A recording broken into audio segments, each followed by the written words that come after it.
Hey there, Silver Tongue Devil here, and today, legend points. Classy intro, right? So, what we're going to be looking at... Ooh, forgot about that. No worries. If you check my comments... Oh, hello, Indy. I recognise that name. We were talking about you. I've got one of those special discounty codes as well, Indy, if you are up for it. But yes, I shall show you it in action. What the fuck? Oh no! Oh no! This is our stupid left-handed. We're going to lose. Oh no, I can keep it. I can keep it. It won't count towards points, but that's our stupid left-handed stream right there. Oh, yeah. Oh, good. Oh, yeah, get it on that. Get it on that, Indy. I don't need your £4. Get it as cheap as you can. Yeah, at like 40. Yeah, if it's at like 40%, that's so good value for this game.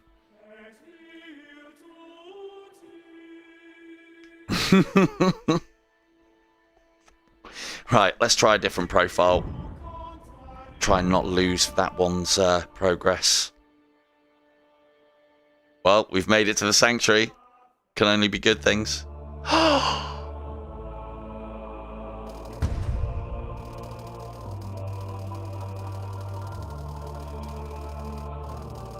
Hey chat, we did it.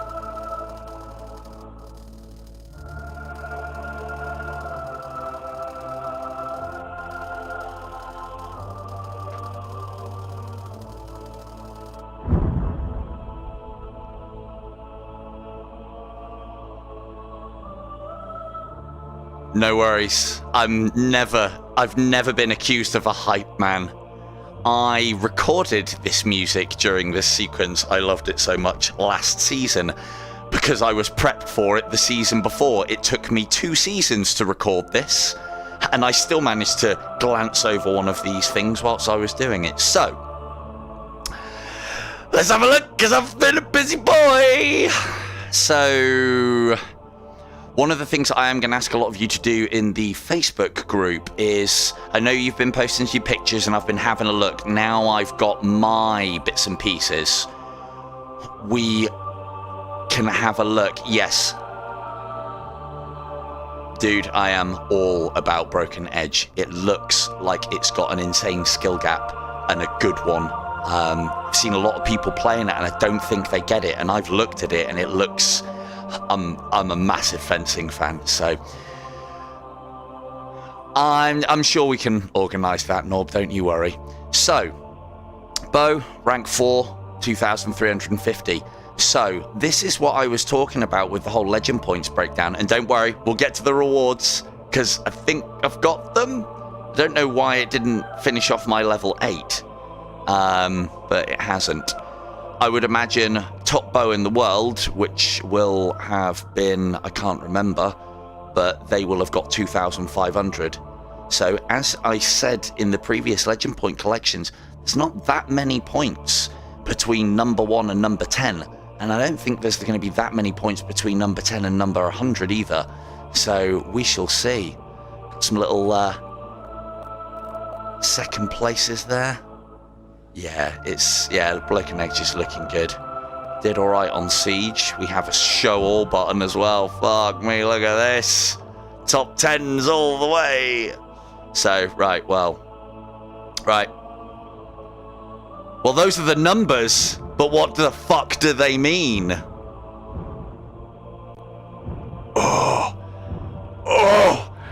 Oh, you shouldn't have. Which one are we going to run out the guns on first, eh, chat? And I might add that I think I am the only IDU player to have those, because I've been playing this game too fucking long. Let's have a look. Cheers, Indy. Ready? So, Faithful Shard. Demonic shard. Oh, I'm gonna go. I'm gonna go them in order. We've got to have a look. Ooh. Lucky. That's a nice one, actually. I like that colour. Good. I think I'm gonna be going. Probably gonna be going silver. Well, it's actually a bit of a dark blade, isn't it? These aren't as shiny as I thought they were gonna be. Maybe it's the colour of gloves.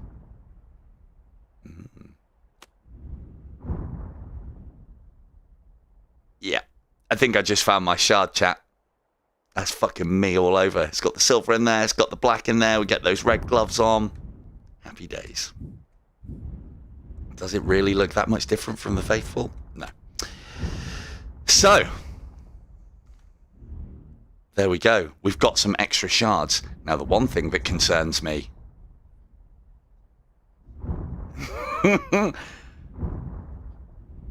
I know, right? I know. I would happily allow you to pay that money to get them.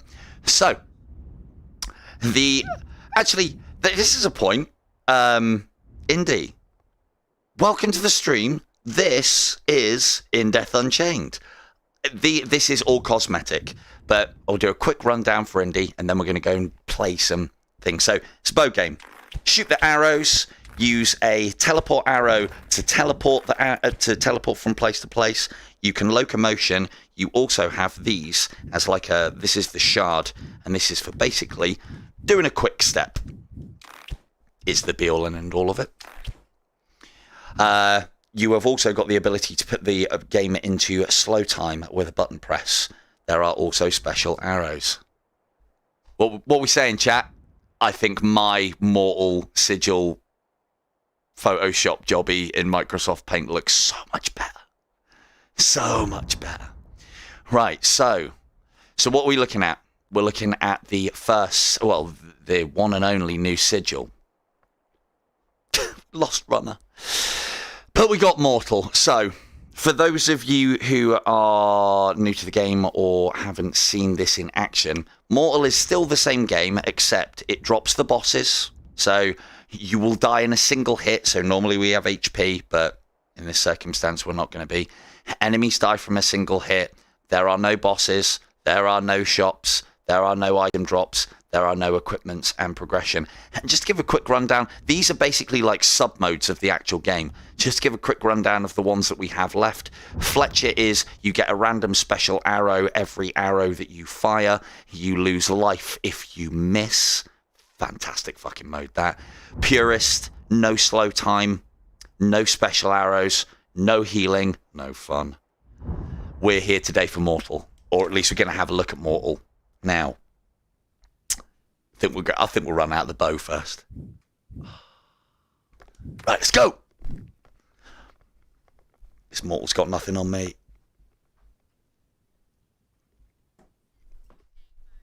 So, and that isn't even without the main game, Indy. No worries, dude. So, we don't have a life bar. So that's going to make things pretty difficult. But with only one hit kills, I mean, this is all going to be about rate of fire.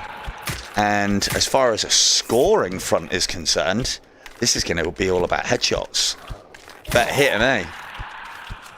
Come on now. Come on now. That's what you get for not playing for a couple of days. Have we got slow time? Hey, we got slow time. Ah. And it does indeed look like someone's turned the light on. They haven't done a fucking very good job of it, though. Come on, super bright. This looks well off. The fucking hell's going on here? What's wrong with this patch? I like the darkness. Anyway, right. Let's test this one-hit death. Hey, how you doing?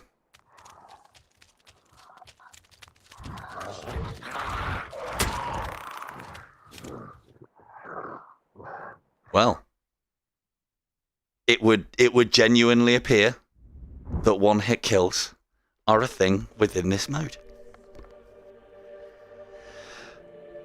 See how we did.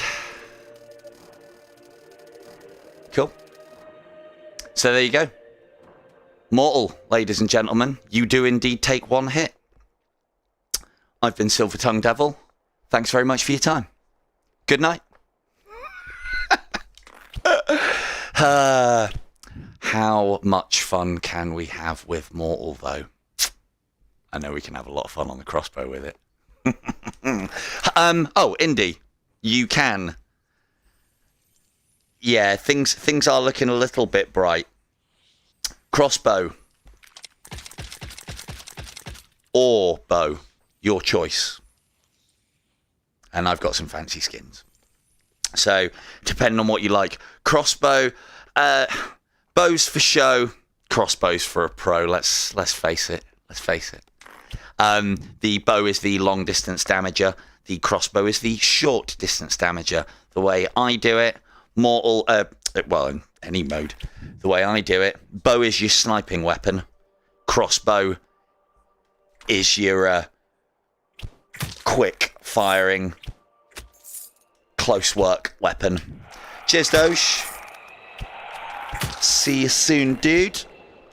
Oh, yeah, well, we will have a look at leaderboards. I'm going to play this properly and see if one of these can get a sneaky hit on me. What have they done to the lighting? Fuck me, Super Bright. So, first things first. Hello, Sean. How do you... 2 seconds. Oh, how do you switch arrows? Well, we won't be having any special arrows in this mode, Indy, but they're all there, and there's a lot of very cool ones. A lot of them start out very cool, but... Oh, look at that. Oh, he's back. Woo! A lot of the special arrows are quite very quickly made redundant, but some of them are very cool. If you stick around a little while, I might play some Fletcher for you just so you can see some of them in action. Slow time is a thing. Oh, look at that right in the eye.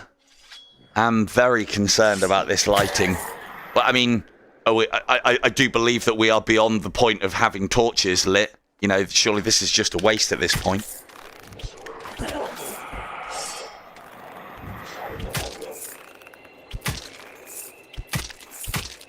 Hey, there we go. So, yeah. If it's not blatantly obvious, Mortal's going to be all about headshots. Mortal is going to be all about taking things ridiculously slowly, not getting in faces, and sniping from a distance. It is also going to be about headshots, and the reason being is, how do we get points? We get points through headshots. Now, although everything does indeed die in one hit, I hate the new lighting. Although everything dies in one hit, I'll tell you why in a minute, Sean, but yeah, not a fan. And I don't think it's new. I think someone's fucked up here, because somebody couldn't have looked at this and gone, looks completely natural. So, hello, Dan. So, this is going to be all about headshots. And for those of us that can, it'll be either about long-range headshots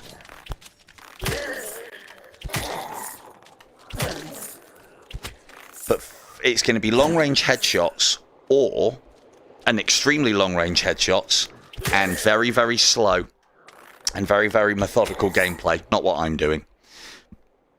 And for those of us that want to play it a different way, and you fucking know I'm gonna, it's going to be about Executioner, which, as some of you may know, is all going to be about getting in, giving them the good news, getting headshots where you can, but trying to get the kills quickly as you can. I mean, my only concern, so as I was saying with the lighting thing, because, yeah, you're not wrong with pits. My only concern with the lighting is, I don't know, they might have done it on purpose. I don't think so. I think someone's changed the value and forgot to change it back. is what it looks like, because it makes the lighting not look as good. The one thing that is good from it is target acquisition and finding those fucking monks in those dark corners. You know which ones I'm talking about. And finding those abominations in those little dark corners. And hello, Stealthio. Yeah, I mean, I didn't even know the engine. I thought a lot of this was baked in lighting effects, if I'm honest. So, anyway, let's go and have a pit. See what all the fuss is about. So, yeah, where have I been? Here's a dangerous combination. One hit kills, trying to go a little bit faster, trying to get the headshots, not concentrating. Yeah, you're not wrong, though. And I'm going to tell you all about what I've been doing. Or what I can tell you I've been doing. So, I got recently, and I do use the word summoned in the loosest sense of the terms, to the headquarters of a little company. That little company, some of you may have heard of, is called ByteDance. They are the owners of Pico and TikTok. Have I sold out? Not yet. But it's not like that. So, myself and dear Beanie got to go and see them. We met up with, which was a bit of a surprise because I didn't know any of the names that were coming because I didn't ask. I didn't think to look at the guest list. And I met some fantastic chaps whilst I was up there. They are Power on VR. I don't know his channel so well, but I know he's called Shuey. And I met Mac in VR as well. I think it's Power on VR. And oh well, don't congratulate me just yet. I mean, this is me, and I'm quite opinionated. So yeah, I met some fantastic guys. We got having a little bit of a chat. We had another guy as well, which I wasn't. Yeah, no, that's where I saw you and subbed to you, Indy, earlier on today. I had a great little chortle at your guys' little podcast. That was fantastic. So there was also a fifth guy there called Han, and I'm sure he'll forgive me if he's ever watching, but I didn't get the gist of what he does. He's some kind of student-y, community, manager-y, intern-y sort of thing. But anyway, he was part of the group. Part of the ship, part of the crew. Now, I can't tell you... Now, you good dude.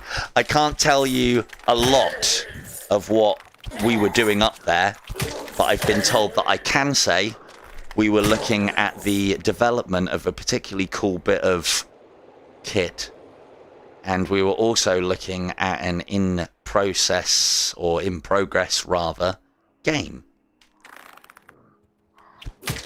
And that's about it. That's all I can really say. So we shall see what the future holds on that little note. So there you go. All that mystery, and it turned out to be fucking boring. But to be fair, don't want to be dealing with any of that. To be fair, oh, Indy, you got a shield as well. But if you have to use that, you're doing it wrong. Well, kinda. So yeah, we went up there, left at about 5 o'clock in the morning from my abode, flew up to London from my location in Cornwall, and still, I wish I could say, I really do. No, I can't. Genuinely, I can't say a lot. And if I want to be invited back, well, better keep stum on it, eh? So, but to be fair, the travel and the journey and the experience up there was, whew, quite special, I will say. So I took a trip up to London via plane. I got picked up by the airport by my chauffeur. Sorry, I said chauffeur, didn't I? I got picked up at the airport by Beanie. Didn't mean chauffeur. And Beanie drove us out, got us some parking on the outskirts of London. We took the tube in, got there early. I said to Beanie, let's go and, like, dick about in London for a little bit. Let's not look too keen. Beanie fucking just busts the door down and goes, no, they said 11. It's just past 11. Let's get our passes. Let's fucking go. So I was like, all right, chill your boots. Normally I'm the pushy one. We were a bit hangry at this point, I think. We'd been doing a lot of driving, or we'd been doing a fair bit of driving and a fair bit of tubing. And so we get in there, get our passes. I'll keep names out of it, but we had some of the lovely staff come and meet us. Got a guided tour of the offices. Sat down in their office. It's what they've got there. Again, I won't go too much into it, but their office is very open plan, and there's a canteeny / thing. Hello, Ecoin. Very, very swanky, basically. Very swanky, open space office. And then me and Beanie obviously arrived to lower the tone. I almost broke out some board games for me and him to play, but I figured the clattering of dice across big wooden tables would probably piss people off trying to work on their laptops. So, yeah, I kept my board games in my bag. And, then we waited around, had some coffees and various bits and pieces. Then Shuey and Mac from their respective channels turned up, and we got the old meet and greets with those. And then we basically all sat down at a table together, looked at each other with some quizzical glances, and pretty much all at the same time all said, does anyone know why the fuck we're here? So very all top secret-y and all sorts of stuff. There was a few other, I'm sure the guys won't mind me saying, much bigger names supposed to be turning up, but I think there was some timing issues with some various bits and pieces.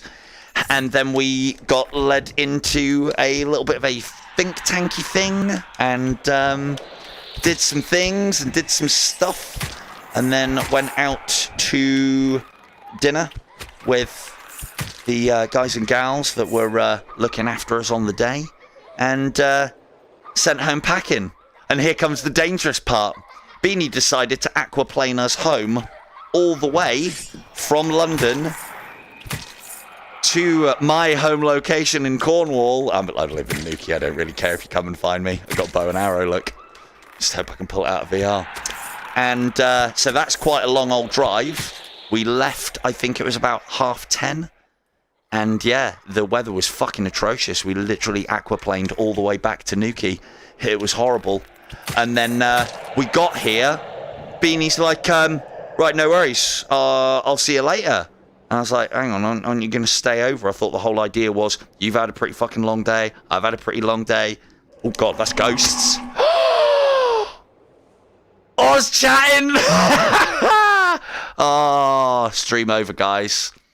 Immortal life. I can get back there very quick. And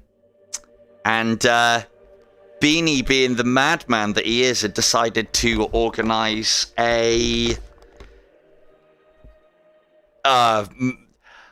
to be fair, as somebody who doesn't drive, I have learnt not to have a problem with that sort of stuff. Hello, K2.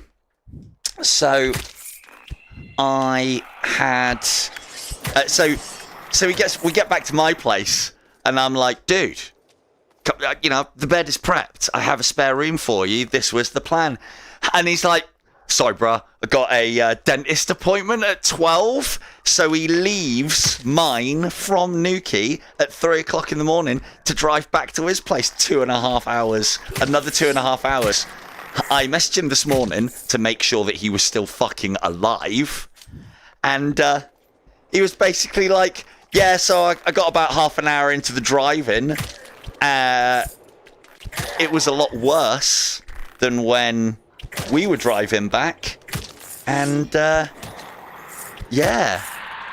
So he basically pulled over, probably fucking skimmed across the water over, pulled over and slept in the car for an hour and then did the rest of, or a couple of hours and then did the rest of the drive home. So he did survive. Beanie survived. You still have a community manager to whinge about.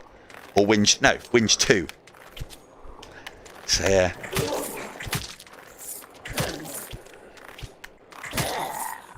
So yeah, that was the day. And with any luck, well, say luck, should be going back soon.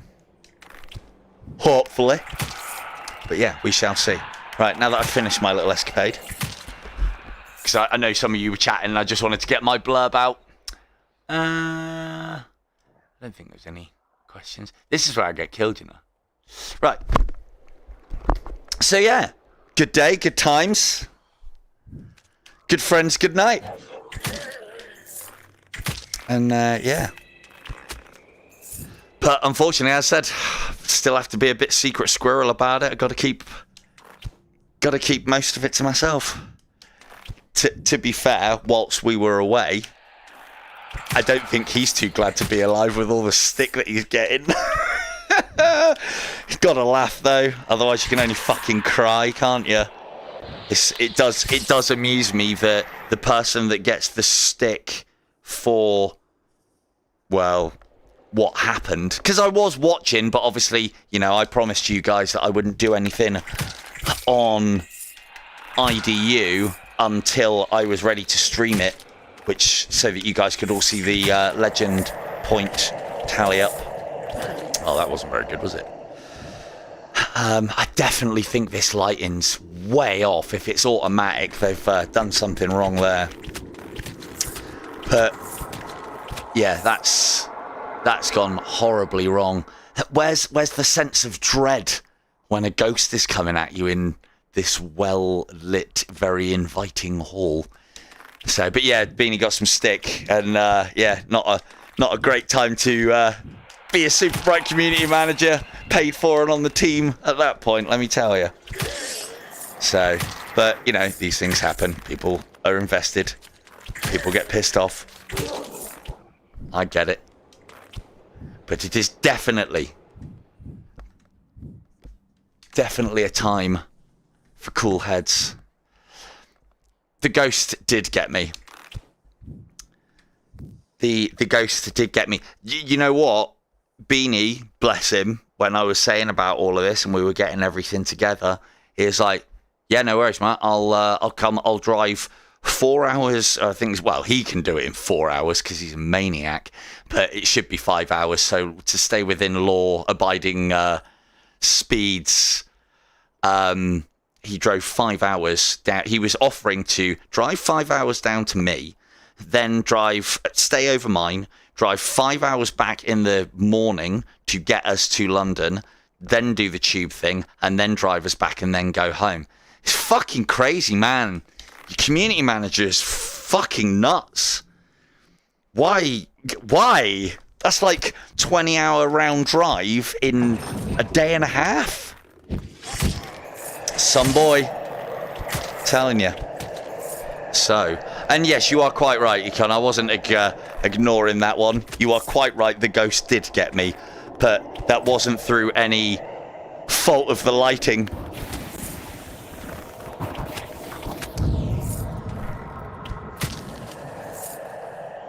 It's a good question. I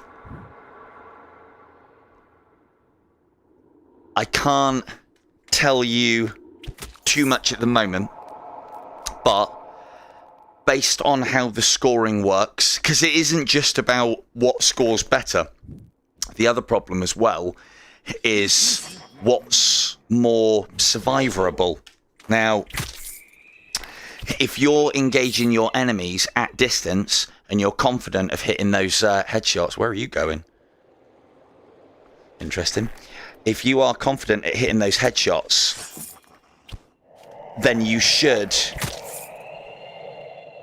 be trying to go to long-range headshots, I would say, because it is safer. The close-range headshot game will harvest you extra points because of Executioner, but even if it is worth more, and I doubt it is, you would be better off, I think, doing the long-range headshot game. And yeah, nice one for that on Pit of Immolation, dude. That's, there might have been some changing in scoring. This is why, after organising, and just before doing the last testing stream that we did, I thought, why the fuck are we doing this when there's going to be a season change? And then my next thought was, that'd be fine. They won't change anything. It'll all stay the same. Oh, hello. I have to get you. I mean, to be fair, is this a real pit? Come on now. Hit me with your best shot. Not even any... Okay. Kidding! Ah!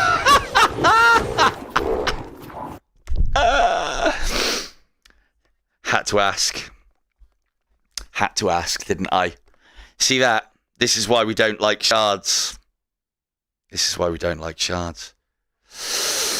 Oh, sorry, chat. I think Mortal's just too hard for me. That was actually quite good. So what happened, for those of you who didn't see, is Skeleton teleported behind me, and I used my shard to move out of the way, and got fucking cock-blocked by a skeleton. So first tip of the day. First tip of the day. Don't yell at the pit and call it a prick, and it's not hard. Because to be fair, that was an easy pit because there was no archers in it. So so yes, Mortal is going to be a challenging mode. Yes, Mortal is going to be the perfect mode, as it happens, for getting further in your bow and your crossbow runs, because you can go off and do boss runs and do your special arrow thing and learn how to do all of that in main game runs. And you are also going to be able to use the Mortal to learn how to play the game in a very safe and timid manner. Now, that's the second tip of the day, Sean. Come on now. Now, the problem with something like Mortal and me and what we're doing here, this is not very entertaining. You want to see this played and played properly and played well, it is going to be boring as fuck. This is part of the reason why I don't know why we've lost Runner, because we've got fucking awesome mode, slow, methodical, and slow and methodical. We don't have speed anymore. Now, I know some of you don't like speed, but it is part of the game. It is also the way that every fucking tournament other than the Siege of Heaven ones have been run. Right, Indy, a little name shout for you. I hope you're still here. You can see some special arrows now. I have a couple of things that I want to have a look at quickly on Fletcher, because there has been a health increase, so I've been told, and I want to give it a check. So this is a little bit different, a mode, as I was talking about earlier. Ooh, missed. So this is a little bit more exciting than your normal game, but this is a great place to learn to use some of the special arrows, is that you continually get over and over different special arrows. And so you can start seeing some of the effects. Now, the reason why I'm taking hits is because I'm missing some of these special arrow shots, because I'm just rushing about, basically. I do not play Fletcher like this. I have a very special way to play Fletcher, which finished me quite high on the leaderboards. These are the reasons why. But the one thing that has now happened with Fletcher is I think Super Bright have seen how difficult a mode they have created. And lucky you guys, they've taken pity, because we now get more health for the different pits. So, just to take you through a couple of the special arrows. Ball of lightning, pops a ball of lightning down, or multiple, depending on if it's a times version. And it will lightning the people that are around said ball of lightning-y goodness. Tempest is a railgun shot. A very training wheels arrow, but one that you must go through. Wildfire is just your standard arrow, but with a little bit of damage over time over it. What else we got? Azure's Fury is a very good one, actually. It's not particularly damaging, but one of the things that I think a lot of people miss with Azure's Fury is it staggers. So it's basically chain lightning. But Azure's Fury staggers enemies. What is widely regarded as one of the most powerful arrows in the game to the beginner. Oh, Divine Sight are homing arrows. Oh, that did a good job. They fucking changed the guidance chips in the end of those fucking arrows. What is widely regarded as probably one of the most lethal arrows in the game early doors, because everything increases in health as you do. This is a roguelike, and there's infinite cycles, basically. And, oh, this is your Rambo. Explosive arrows. That's what we like. Wildfire that's quite right, Econ. Wildfire is also classed as a light arrow. Yes, it is. Barrage of Needles. It's a shotgun arrow. So, the thing is, like, this is part of the reason why I love this mode, is because I like Hawkeye, I like Avengers, I like what the man does with having all of his fucking extra arrows, and the problem with the actual game, this Hand of God creates a slow time bubble.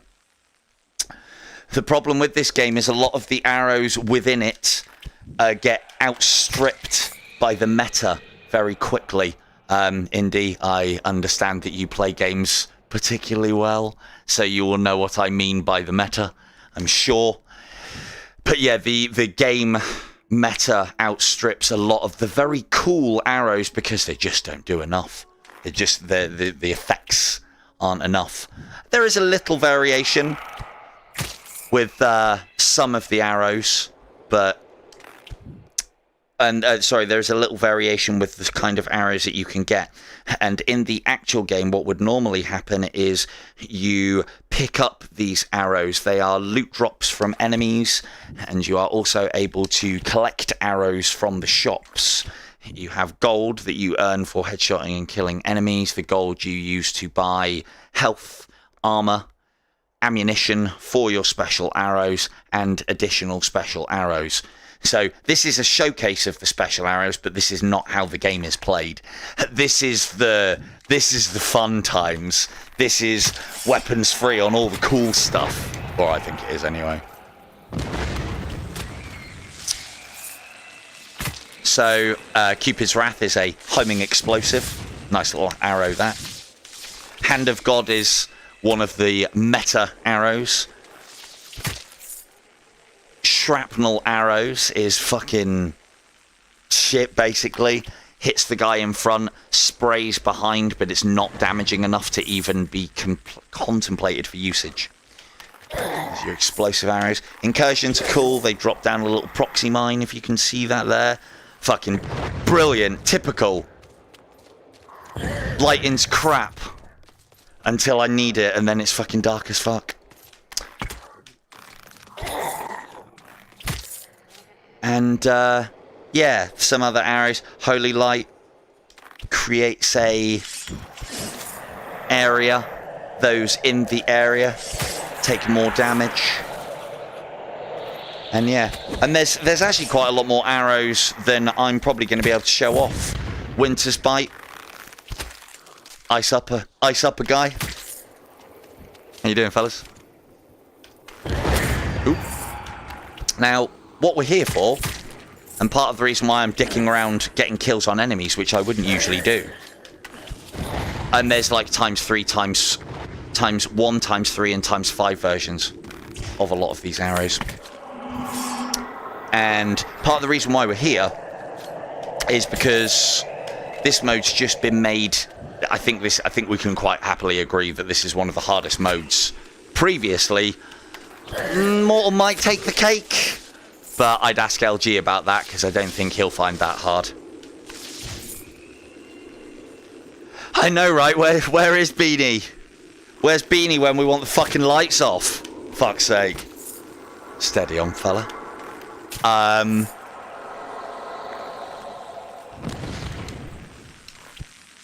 yeah, one of the things that I will say, Indy, is if you want to, I'm not going to review a game. I'm not a reviewer. I either like a game or I don't like a game. And as far as objective opinions are concerned, I could give one, but you want selling, you want hype, I'm your man for that. So I've always said it's one of the reasons why I like this game is because it's always, oh yeah, he does, right? It's always been, for me, the game that I play. And regardless of whether I used to do well at it to begin with or not, there's a level of mastery to be had out of this game, definitely. And for a game that only has... I mean, there's a lot of content for it, and it literally only has 4 levels, and of those 4 levels, only 3 of them we play, but there are some harder levels within the levels, like the pits. Yeah, sorry, dude, I know who you are talking about. The one thing that I will say, the one thing that I will say is I've always figured that there are 2 kinds of players in VR. There are those that have played In Death Unchained and love it, and there's those that are waiting to play In Death Unchained so that they can love it. I've come across, it's very rare to come across somebody who doesn't like this game. And let me tell you about the community. Fucking fanatics. They love the game to pieces. Some would say almost too much. Tell you what, don't fuck it up, Super Bright. They will lynch you quick. You know it.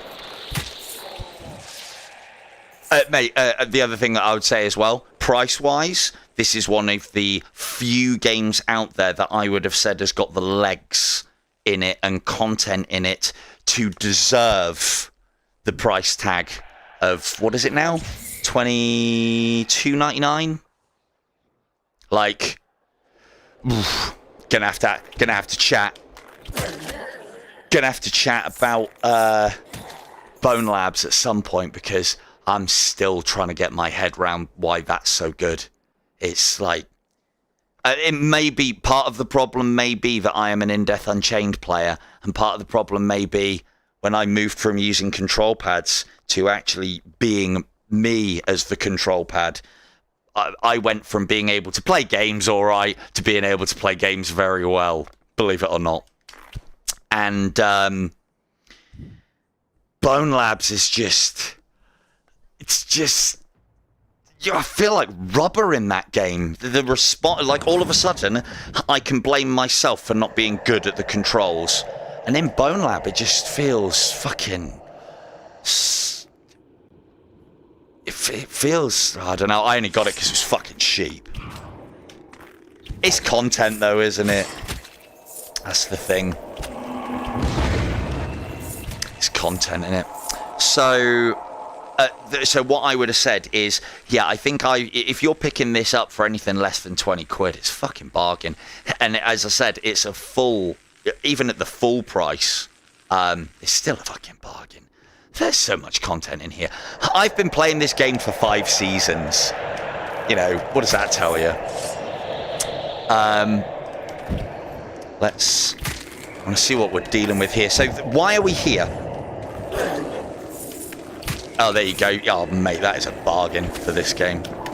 Now, why are we here? Oh, that was timely. The reason why we're here is because I want to check the... Because you've got to check. I want to make sure the healing side of things has come through for us on the old... Where are you shooting from? I want to make sure... Down there, of course you are. I want to make sure the healing side of things has come through for us on Fletcher. Curse doing the job. Curse of God. Lovely little arrow until the... As the cycles increase in the game, the enemies... by cycles, that's doing each level. And the pits are... Where we are here is optional. Where we are here is hard mode. And...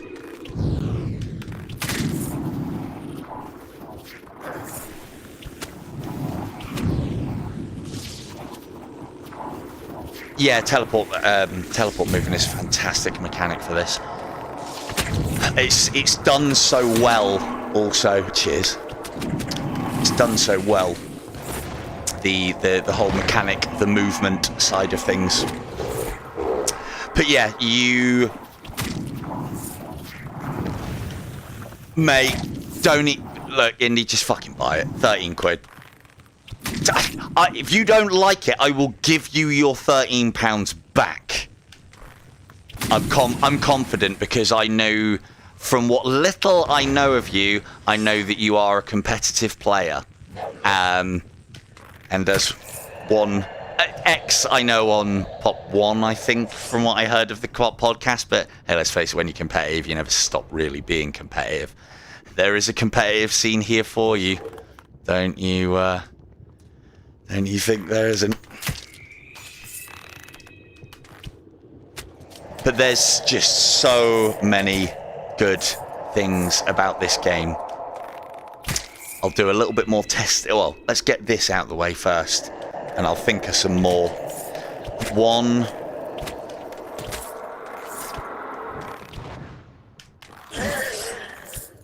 Well, okay. Well, I'll tell you what, we'll have to split the difference on the 50p then. Ah, hello, LG. How the devil are we? Hey, found Immortal. Boring.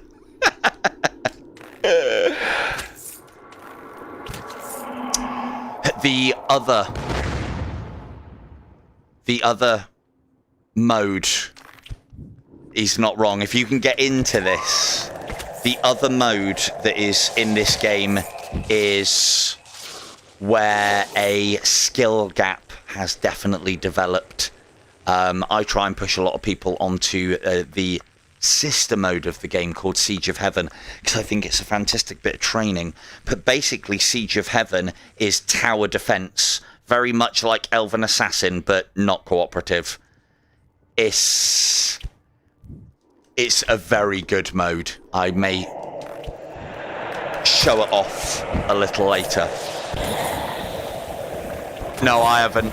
I kept mine off as well. But I got all the new stuff, LG. Look. Ooh. Got the new stuff. Got my specific Silver Tongue Devil shard. I do like the colours. It looks like the... what's it called? It's like the Dark Blade from Mandalorian.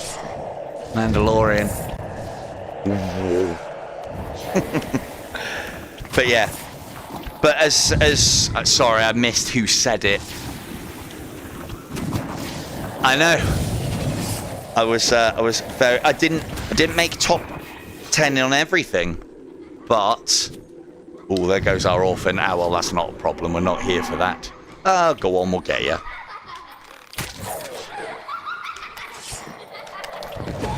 Sorry, hang on 2 seconds. Had explosions going off in the ears.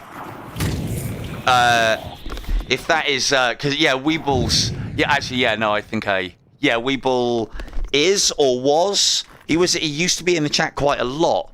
I think he might have had a bit of a break from the game because it is that kind of game. You can get very fanatical about this and dump a lot of time But yeah, we know, yeah, I know Weeble well enough, and he's on the IDU. Yeah, he's definitely on the IDU boards. We were actually talking about him in London. Oh, you little shit. It's, yeah, the other mode is Siege of Heaven. It's, what, he plays this? Oh, okay, okay.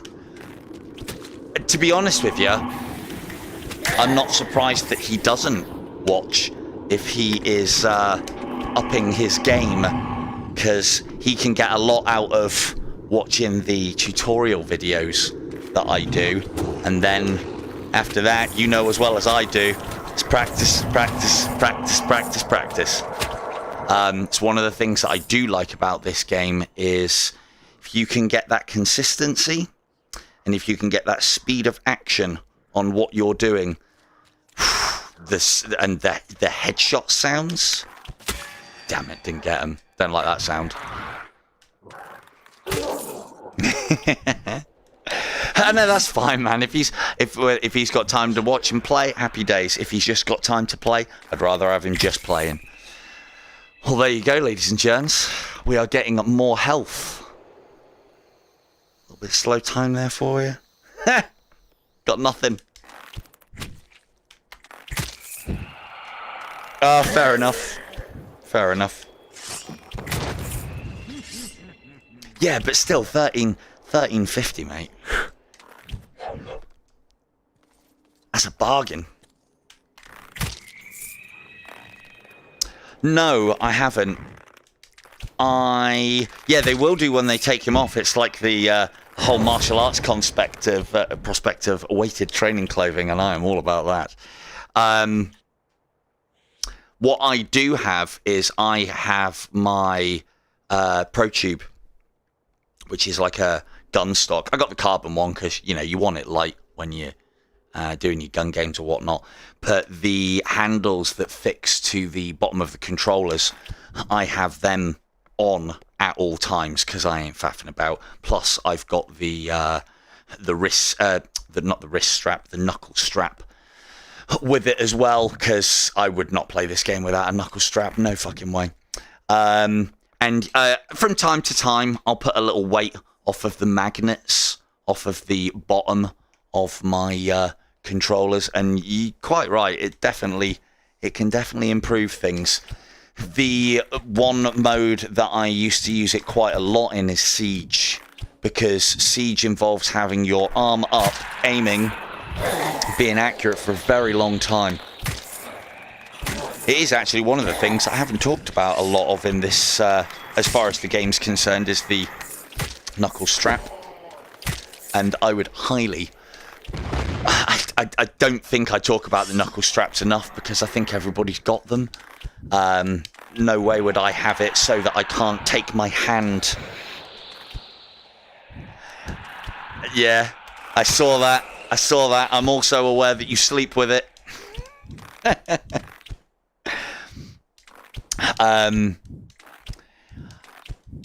Yeah, the thing is, like, it was quite the reason why I was listening to your guys' podcast, because it was very much echoing my feelings with how I've been using the Pro Tube recently.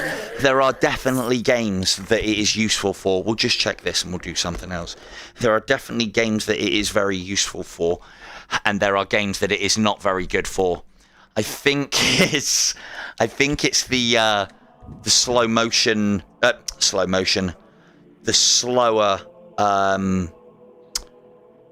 paced tactical methodical games like Onward are useful to have something like a stock. But then I think one of the reasons why we're able to move away from it is because of this integration of the virtual stock on a lot of games now, and how that's getting better. Because one of the problems that you have with the Pro Tube, regardless of how good a system it is if you have to switch from your main to a sub weapon or a secondary, or you need to do something other than being on your main rifle but with two hands, and that always seems a bit of a faff. Whereas if you're always hands free, so to speak, you don't have those problems. So this is a first boss of the game, which becomes ridiculously easy when you have all the fucking special arrows and all sorts of damage over time to throw at him. Oh, guys, this is going to be easy. Well, easier anyway. Interesting. So yeah, I don't know if I like the upgrade in health on Fletcher, because part of the reason why they have increased the difficulty of the main game and made it so you take more damage is to try and curb the enthusiasm of people's ridiculously long 20 cycle plus runs. So adding more health to this mode seems a bit counterproductive, if I'm honest. So let's get back to Sanctuary. Yeah, another couple of points as well, Indy. You can, as long as you get to a shop, you can save. Your run is then held. The areas that are in the game at the moment, there are actually 4, and they cycle: Purgatory, Paradise Lost. You get this game, you'll love Paradise Lost. It's a very fun. It's probably the most fun that you can have in Death Unchained. You've got the Abyss, so it basically goes Purgatory to Heaven to Hell, and then we've got Desolation that gives you the ability to play a level first that's within that cycle that is different. Hello, Laurent. It is different to Purgatory.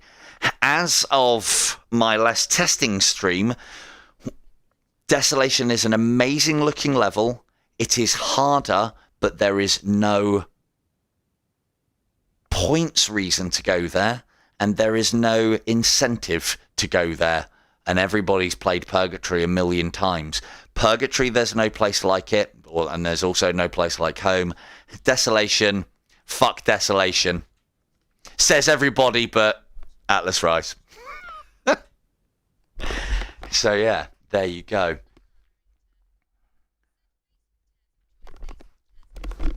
Right.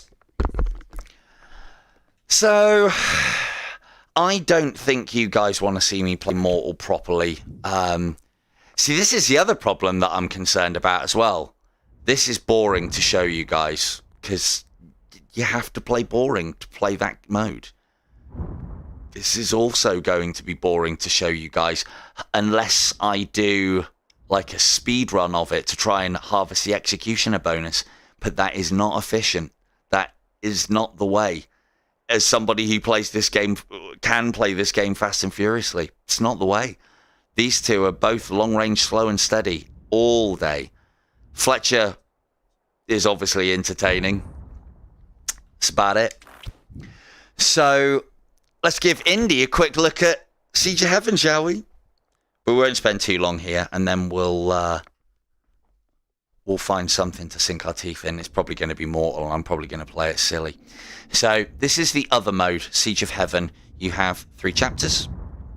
You have 3 levels in the first 2 chapters, and then 2 levels in the last one. I've got a Siege of Heaven thing planned.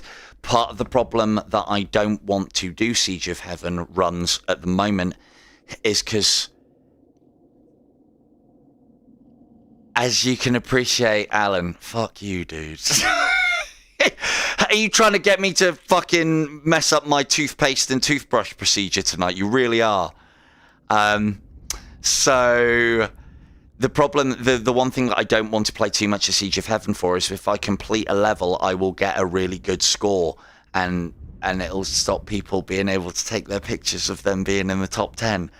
I can come and play this and get the scores that I need to get any time, and I don't really want to start doing that yet. I want to stay away from all of this and give you guys some chance on the get your names up there and get some competition going and get some things doing. The one thing that I will show you just quickly, I'll do this one quick. So this is like an entirely separate mode, and this is a departure. This is where I would recommend a player to come and play. Oh no, it's okay. I'll just do a couple of waves and then I'll quit out, and then it doesn't do my score over. So the way that this mode works is this is all about scoring trick shots and combos. By trick shots, I mean, it's not much of a trick, but I get more points because I've done things. In that circumstance, that was a long shot preceded with a double gap shot. I am going to be appealing to your competitive nature here because I know if you're like me, you're going to fucking love all this shit. Because it has passed through 2 gaps, you get more points. The kicker to all of this mode as well is consistency to get 1, 2, 3 headshots spawns a lovely little Cupid. Killing that lovely little Cupid creates a 4 times zone of there are multiple across the map. And then you have your big scoring areas. They normally stay permanently. The more points you get, the more gold you get. The more gold you get allows you to buy things from the shop, more of those special arrows, just the useful ones. This mode that I'm in at the moment, I haven't completed much of it because this is on my other profile, which we're using for shit. There's lots of unlocks to the game. And this is probably one of the biggest things I haven't talked about yet. The unlock noise on this game. Almost as good as the headshots noises. So this is all about headshots, combos, killing Cupids. The other kicker, and if you like this and you get into it, this will be all about it. Getting headshots on those Cupids spawns you an additional extra arrow. This is not an easy mode. You've got to put a lot of time into it. You've got to get very comfortable, and you've got to get very consistent. I would argue that consistency-wise, the headset is not ready for it on the tracking level. But there, as we know, there are a lot of things that you can do. There's a lot of times that you'll see me shooting, tracking, and I find being fast on your arrow pulls saves some of the tracking issues for how the cameras work. Yeah, but dude, I've been playing for a long time.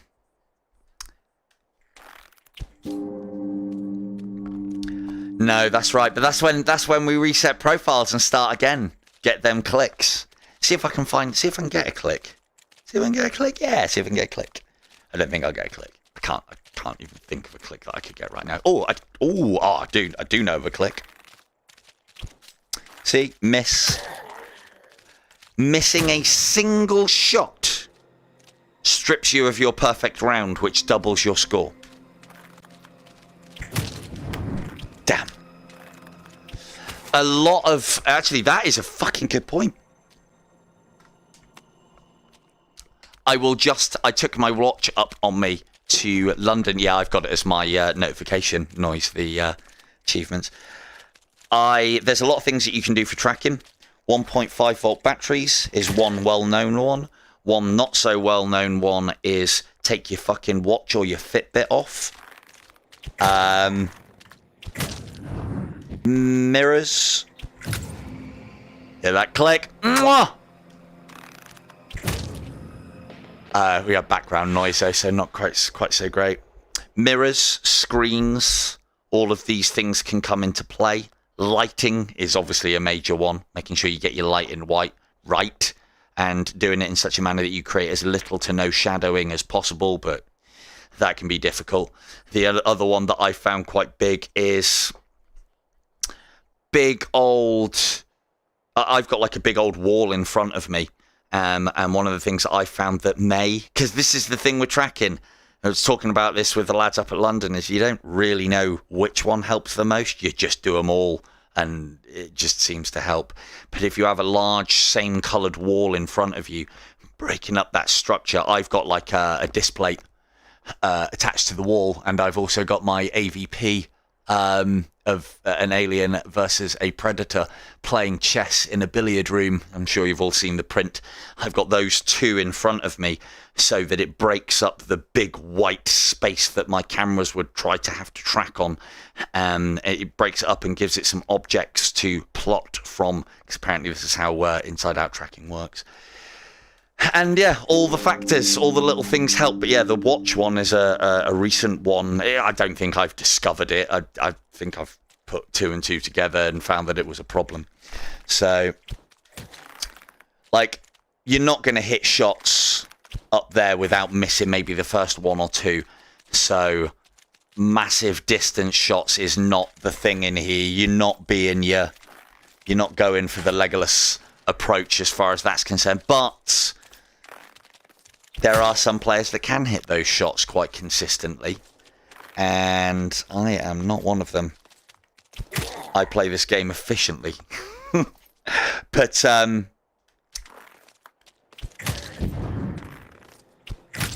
it was a headshot! Was that a headshot? No, it wasn't a headshot. Oh, it was a headshot! Yeah, get in. Lovely. Ignore that 2 times as well. That's because my profile isn't leveled up. So, and yeah, then one of the other things that we haven't spoken about as how good this little roguelike game is the achievement system is fantastic. And it really, if you are good at the game, like any roguelite, it doesn't matter what achievements you've got, you can complete the game. But the achievements come in at a nice slow pace to power the player. One of the things that I think is quite unique about this game, and I don't think I've seen in these sort of games where you have that steady rolling progress, is that the game also fucking works against you with some of that progression in the new enemy types when you start getting so far into the game. That was a fucking shocker. I don't want to spoil it for you, but it is very cool. It's like, it's one of those things, it's a very Dark Souls-y thing to do. It's like, oh, think you're getting good at the game, huh? Fuck you. So, yeah, that's definitely a highlight. Once you have, I always say that In Death Unchained begins at 100%. There's a lot of achievements here. You can get a lot of them very quickly. A lot of them in relation are for unlocking the special arrows that come with the game, but then you also have an upgrade system within each arrow that allows them to do more and better. So, yeah. Well, Season 6. Bit underwhelming, isn't it? Don't play with my shards, I guess. I'm going to go back and sit in the corner and play with my shards. Yeah, I mean, in comparison to what we had last season, a whole new level. And there's the other thing as well, Indy, for those who want it, there's lots of different skins. Was it you who said it? No, I think it was Shuey in the podcast that you guys did recently, which I watched today. Said that you love a good skin. I think it was Shuey. I love a good skin as well. There's some great ones in this. Like for shields, gloves, shards, and so on. Let's get that dark saber on. Lovely. But yeah, little, we're getting new content. We're not having to pay anything extra for it. The game's prospect for value keeps on increasing as we go from season to season. It's just more and more content. The other thing as well that comes in is amulets. These, during your runs or the sigils, amulets allow a little tweak on your character, so you can have a blessed quiver, which then means that one of your quivers will hold more arrows when you equip something to it, more life, more armor, weaker first boss, better shot strength for a half draw. Don't take this. Don't even touch that one. You want to, you know how to play games. Wealth privilege is also fucking useless. A lot of these ones are half thoughts, which basically means that everyone takes this because, again, meta. So it makes a lot of the other ones irrelevant. As far as the promise is concerned, Al from Beanie, was it about this? Was it about this game? Because I'm unaware of any promises. So, right, let's see if I can nonchalantly go through Mortal and not get killed this time whilst maintaining speech and coordination. A quick smoke and a drink first. So, yeah. The one thing that I will say is, yeah, Mortal's looking alright. There's a bit of a challenge in Mortal. There's a way to play it, and there's going to be a way to play it, but it's always going to be a very sour tasting mode for me because we've lost my favourite.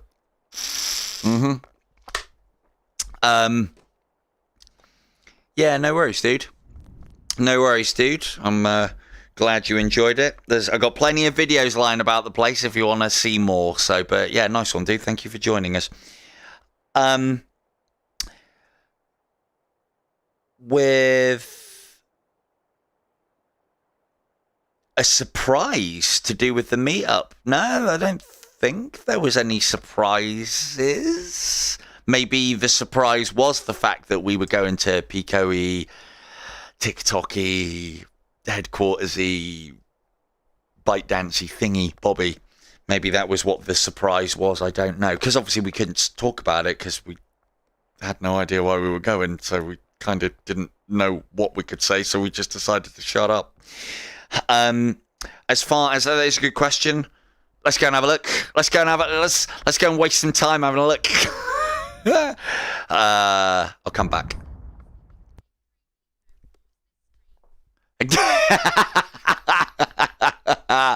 And on that note, Indy is out.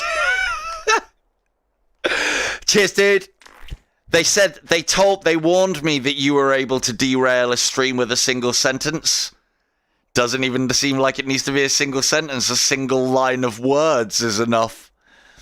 Right, so let's have a think on that one. I don't think there's going to be anything for us, but let's have a look. Anakim's Flaw. Is this going to help us in a mode where there is no bosses? Nope. Unusual Fortitude, granting additional health. Is this going to help us in a one-hitter? No worries, Econ. Cheers and thank you for joining us. Cheers, dude. Additional health. Not going to help us. Blessed Quiver. Well, there's no specials in this mode, is there? Resistance Privilege grants a holy armor. We'll check. We will check. I'll have a look. I don't think it will. And if it does, they'll strip it out quick sharp.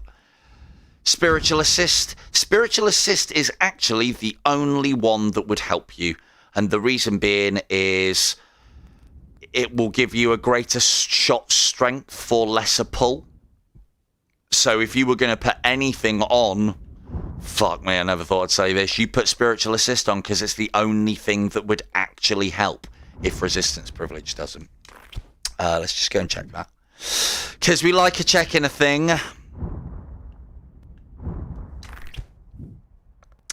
I seriously doubt it. But then, even then, like, you know, changing it from 1 hit to 2 hits. Still a mortal life, isn't it? But just with fucking armor now. So the fact that you can't heal it is the kicker there. Do your worst, abominable. I am not afraid. Oh, Knight got me over the shoulder.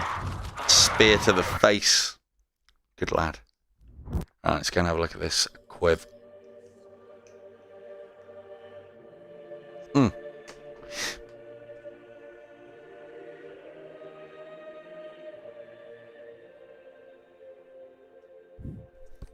Oh, nice one, Norb. Well, there you go then. If Norb's, I'm happy to bin that off, because if Norb said it didn't work, and I'm not testing that again, because I'm sure he's done it.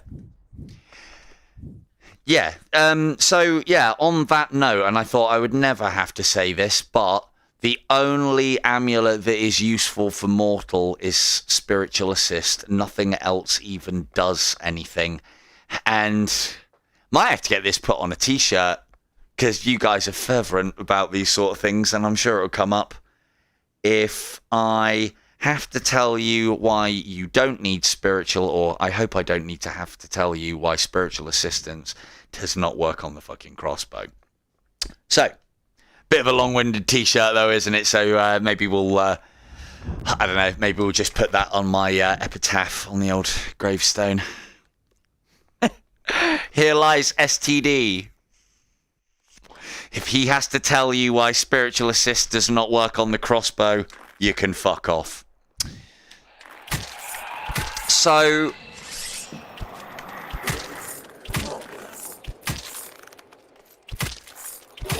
yeah. So on the note of... I mean, the lighting is definitely... like, the lighting is fine here. Because... it's got to be a mistake. It must be a mistake, because why put all of this dynamic lighting in and then turn the fucking floodlights on? Come on now. Why would you do that?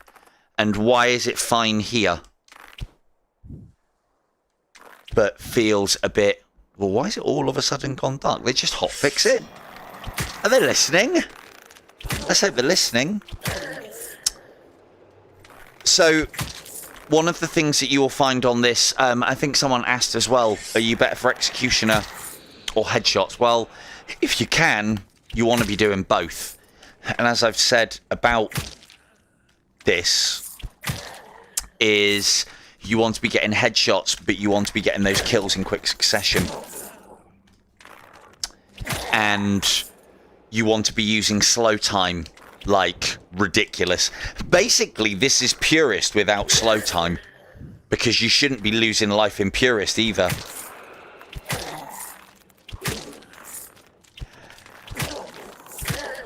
Who just fucking asked that? Fuck off, knob. I knew it was you.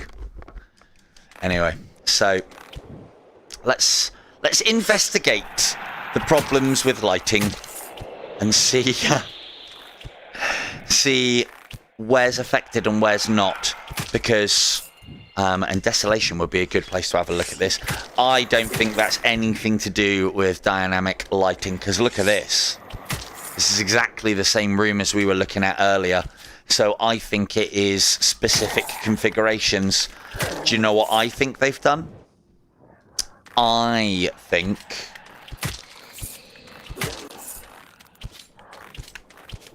I wanted that darkening. Come on, Vega. I've played enough in Death to have seen that when I was doing that video about the Anakim snow globing. And I liked that. For those of you who don't know what me and Vega are talking about, in the original In Death, as you are walking the causeway to Anakim's little castle-y fortress, the clouds come in, the moon replaces the sun, and it's all like as you are moving it does it. So like you move back and it reverses. It's a bit weird, and all the clouds come in and the lights come down, and fuck me, it's brilliant, absolutely brilliant. They could do it in here, it wouldn't do it any justice in comparison to how the PC version handles it, but yeah. Right, let's see if we can get a pit done without fucking up, eh? Ghosts will definitely be a problem in this mode, because coming through the walls, one-hit kills. Oof. What a prospect. So the other thing that I would have said as well, but you need to be careful of, is if you are not confident and steady on your shots in mortal mode, fucking body them, because they're going to go down exactly the same speed with a body shot as to a headshot. But you want to score well, it all needs to be headshots, and it's part of the reason why it's a good little training mode, because as a reasonably famous In Death Unchained player said once, if you're not aiming for the head, what the fuck are you aiming for? I paraphrase, obviously. What is that here? Oh, right, yeah. I would imagine colour blindness would not help you out there.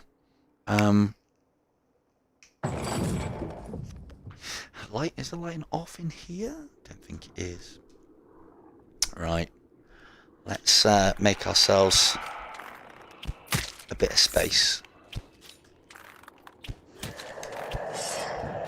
Get down here. And see if we can get this pit done. Now, this is a real pit for real men, because there's archers. C-rated skeleton archers.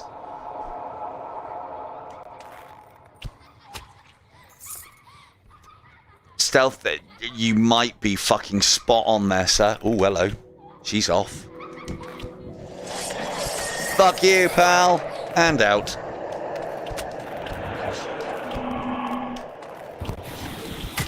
Yeah, that sounds like the sort of thing that you would do and then forget.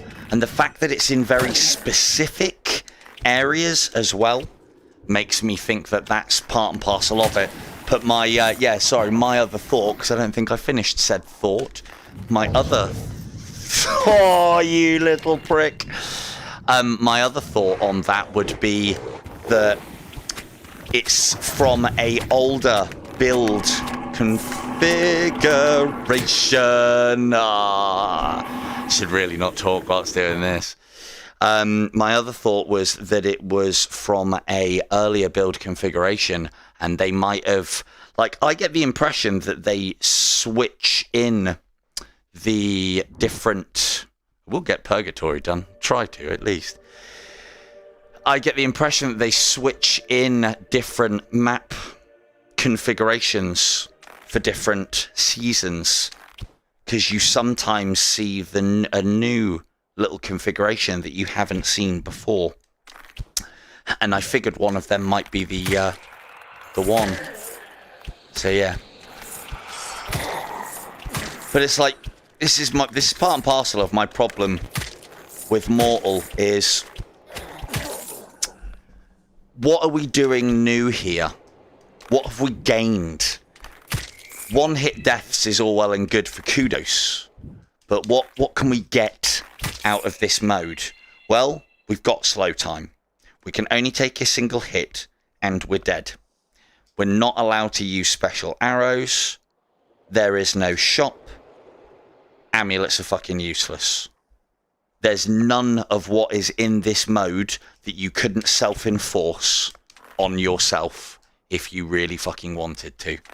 Just like Purist. There's nothing in that mode that you couldn't enforce on yourself if you really wanted to. And so, and the fact that we lost a mode, tell me a mode where you can pick a level and get a timer to see how fast you can finish it. And yeah, it's gone. So you can use that for things. Hell, JJ was using that to make his beat the bar thing easier and better and more accessible. And that's gone now. And what did we get? You know, when the Indians, or the Native Americans, rather, cowboys and Indians, when the Native Americans traded their crummy old land for precious, precious marbles or beads. Feels a bit like that. We've lost... I don't think it probably wasn't Native Americans. It's probably like Aztecs. Beads for gold. But it's, yeah, there's... I don't know, it just feels... Hello, Weevil. We've been talking about you again, me and Indy. He's just left. Yeah, I've seen the cycle thing as well. Again, the cycle damage.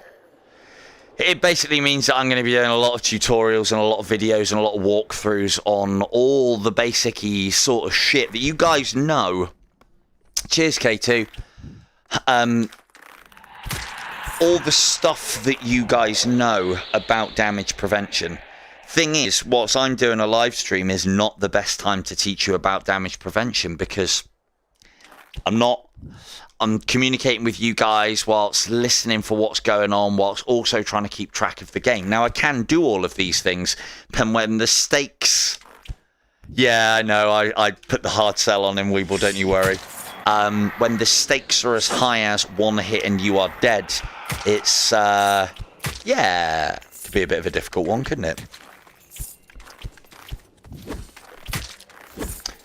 The one thing that I will say that comes into stark relief in this mode, and something that I don't even think JJ has considered, and I know he's the sort of person to potentially make use of this, is you remember we were talking about the fact that you can teleport and shield bash as you are doing so, and you can even kill multiple enemies as you are doing that.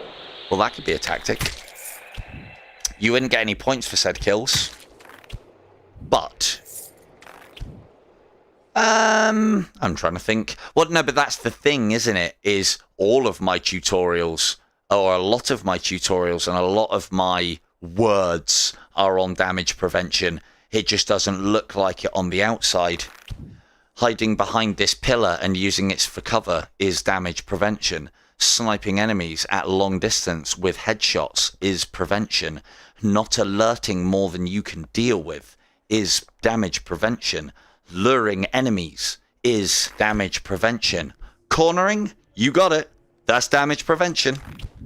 Not chasing the orphan when she's a fucking nightmare. That's damage prevention. Using special arrows that aren't fucking helpful. That's damage prevention. I could go on and on and on and on. Everything that we do in this game. Slow time. That's damage prevention. Everything that we do in this game is technically damage prevention. It's pushing that to the nth degree. It's probably because one of the things that I was hoping to do, because I saw our own Jeff Storms made some fantastic posts about like the sort of things you do. Fail, Sean, fail. Our own No, Runner for Mortal is not a fucking fair trade. I told you, man. I told you. We should have got rid of Purist. You all didn't listen to me. Maybe you will next time. Like, yeah, this is definitely balked. That's not right. That's an error. They'll fucking turn the lighting down. There is something to be gained from this mode because you can train on this, because it will teach you how to play the game, the main game, properly. Like, this is not... I should not be playing like this. I'm just kind of chatting with you guys whilst exercising my arms, basically, which is why it's very throwaway. This will have a use. We can use this. It's not going to be a great use, and it's nothing that you can't get out of the main game. But, well, I mean, one of the things that I will say is once you get that mastery of your special arrows and your bosses... sorry, Al. They're, no worries, Weeble. Thanks for dragging him in here, kicking and screaming, and yeah, I think we got him. It's a fantastic value proposition, this, at the moment, regardless of losing Runner. But yeah, dropping the tone of the stream down. I don't even know the guy. That's Indy. So yeah, so the conversation is damage prevention. Steady, I urge you. Whole conversation is damage prevention and what this mode is bringing to the game.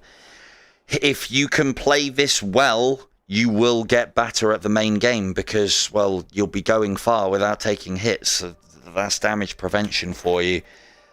As far as what Al was saying, in that, you know, no RNG, well, I have to disagree with you there, fella, because you've got what this is a very advanced tutorial.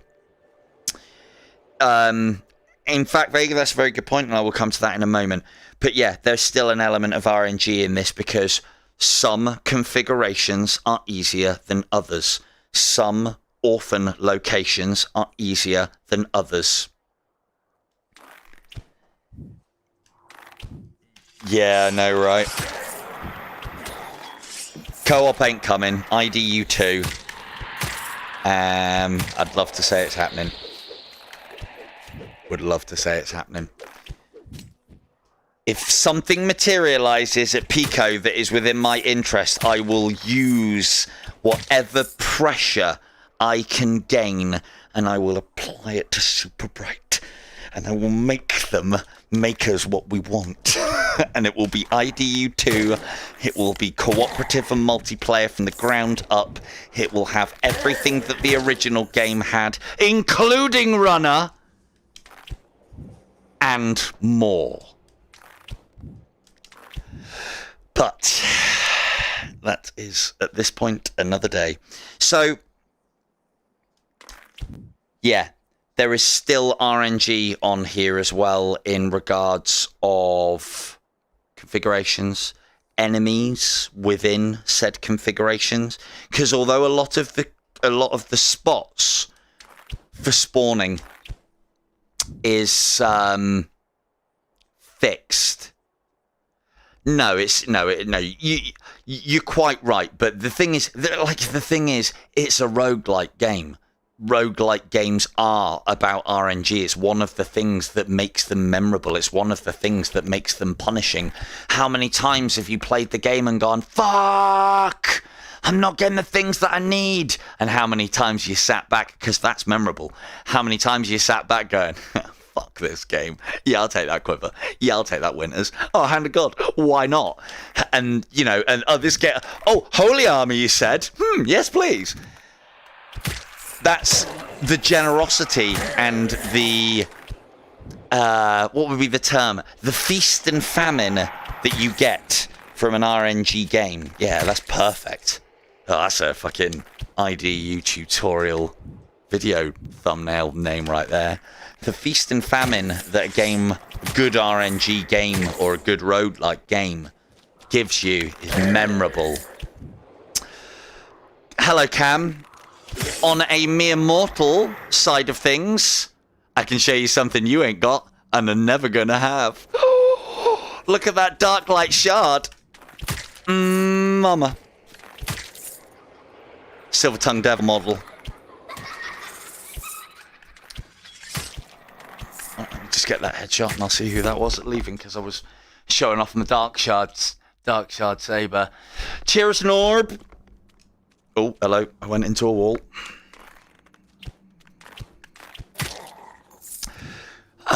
So yeah. So yeah, there is always going to be an element of an RNG to any of these kind of games. It's right there. Look. Silver Tongue Devil Shard. Silver Tongue Devil Shard, look. Black and silver. Red gloves. Boom. Best part about all of this is I never used the shard. It's not... Shards, it's just not consistent enough, and it's still not... No. Yeah, the one hitting orphan is good, but you miss out on about 500 points because you're always going to want to go for a body shot in that situation. I wish they'd bring that back. I asked really nicely and played the game way too much. It's not a Silver Tongue Devil. It's a fucking Dark Saber, if anything. Is it Dark Saber? Dark Lightsaber? Something along those lines. Whatever the fucking Mandalorian royalty heirloom sword that fucking Fring gets. When fucking real life teleworlds collide, Fring gets the dark light sabery thing. Good on you if you managed to follow those references. I got my legend points. I've recorded it, so I will be reviewing that later. It's one of the things that I will talk with all of you guys about now. For those of you who have been good enough to take pictures, little picky wikis, and videos and various bits and bobs of your... I don't even know. I can't remember if I put it on or not. Probably not. I've probably got Blessed Quiver on. Don't want to get bad habits. Maybe. No, it's off. That would still... even that would still fly quite far. Maybe. I mean, there's an easy way for me to find out. 2 seconds. Before I go and get myself fucking killed in the pit again.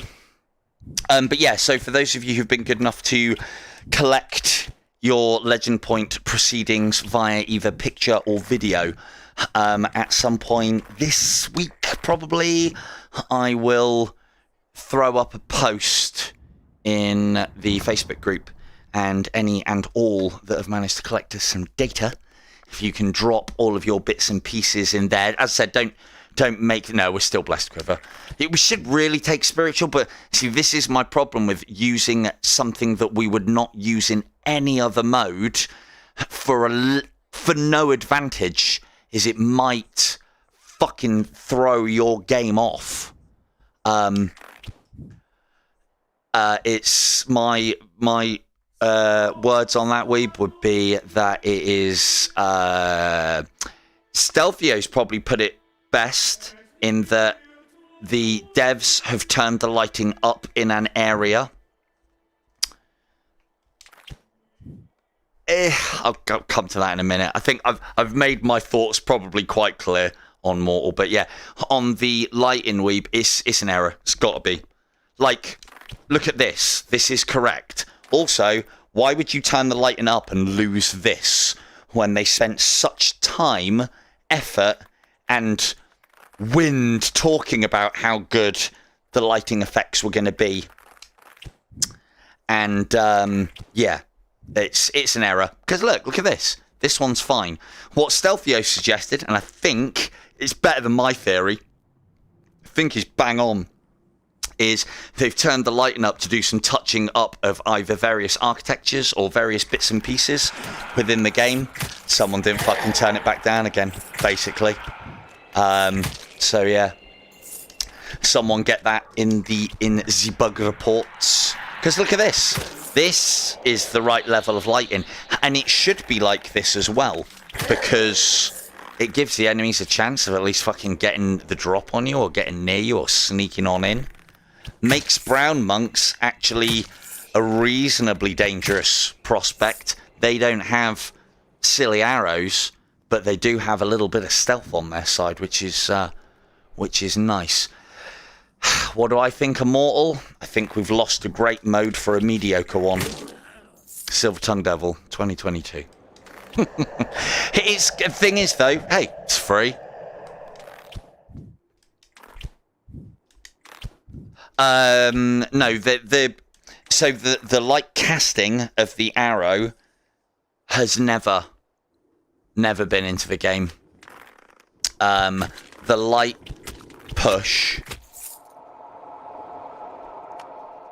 push in it is that was based on the Desolation update.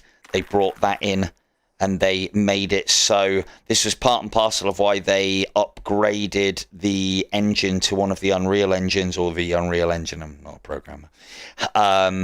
So that they could do this, because up until that point, every single bit of their lighting effect was baked in. So, I mean, technically this is kind of still baked in, but it can be joined on. Yeah, exactly. Yeah, it's like, you know, dog shit's free as well, isn't it? But you don't go around picking that up off the street. Well, you know, maybe it is. So yeah, I don't... Yeah, it was a Deso add-on because the lighting work that they did in Desolation was fantastic. So good, in fact, that nobody can ever see it because no one fucking goes there. Right, I think we've cleared this out. I was actually nagging Beanie when he was tired and trying to concentrate on driving. I was nagging him. I was like, look, can you just fucking make exorcists drop? Problem solved. Just exorcists drop in, problem solved. And he's like, mate, I'm trying to drive and not fucking crash the car. Can you stop? And I was like, yeah, well, I'll stop when you fucking give in and give me the drops that I need from exorcists. Yeah, that's... Yeah, see, that I liked. I liked the fact that Gabriel could hit you through the columns, because then that would mean that we would have to take Gabriel on a different way. You wouldn't be able to just sit behind a column and deal with him. He'd have to do the push me, pull me. That would have fucked a lot of the top players up. Because that then needs to be... it then makes one of the easiest bosses in the game one of the hardest.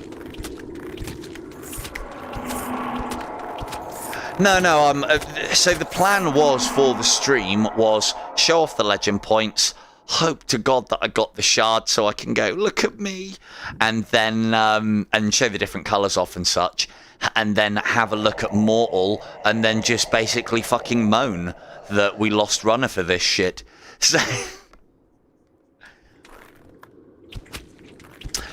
Yeah, actually, yeah, that's a good point. I like that his sword would have passed through the columns, but not the fireballs. The fireballs can't. You can block the fireballs, but it is such an awkward gesture. You have to have the shield so far out in front of you. And this is actually quite small, and they sneak around like something fucking rotten, let me tell you. So, right, let's not try and get killed on the pit this time, eh? Let's try and be a bit less silly. See you later. Let's try and be a little less silly. So yeah, what we got in store? What's on for the rest of the plan? Well, yeah, I suppose just whinge about Mortal, can't we? And then I'll think of something to do on Saturday. We all happy with that?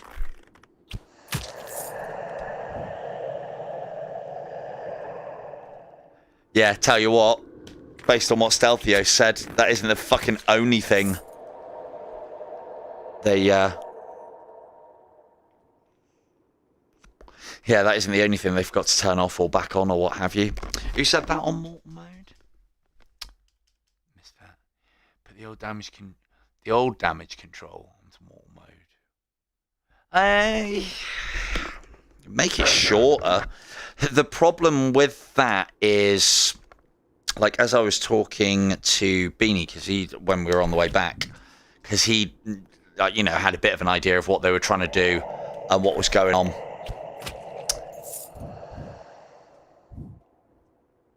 Yeah, I know. Look, Cam, like, this is still the game that we love. Just remember that.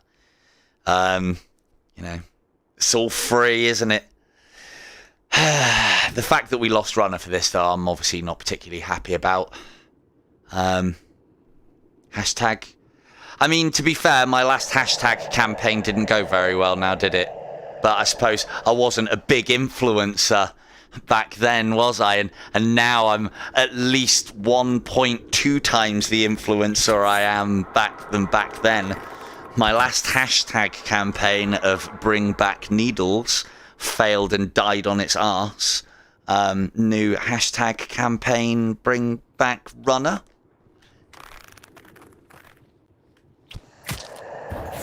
Yeah, I know. They do get the fixes out quickly, but it definitely, someone definitely needs to drop that in the old reports. Because the thing is, like, if it had been a decision for them to turn up lighting in specific areas, then fair enough. But it looks so jarringly different to everything else that it's not. That's a mistake. That's not a by design. If it was a by design, then everything would look a lot lighter. Would anybody like to know the first thing I did? Or fucking cookies in the chat if you can tell me, the Silver-Tongued Devil, when I went to Pico's headquarters, turned on one of their Pico headsets for the very first time ever and strapped it to my face.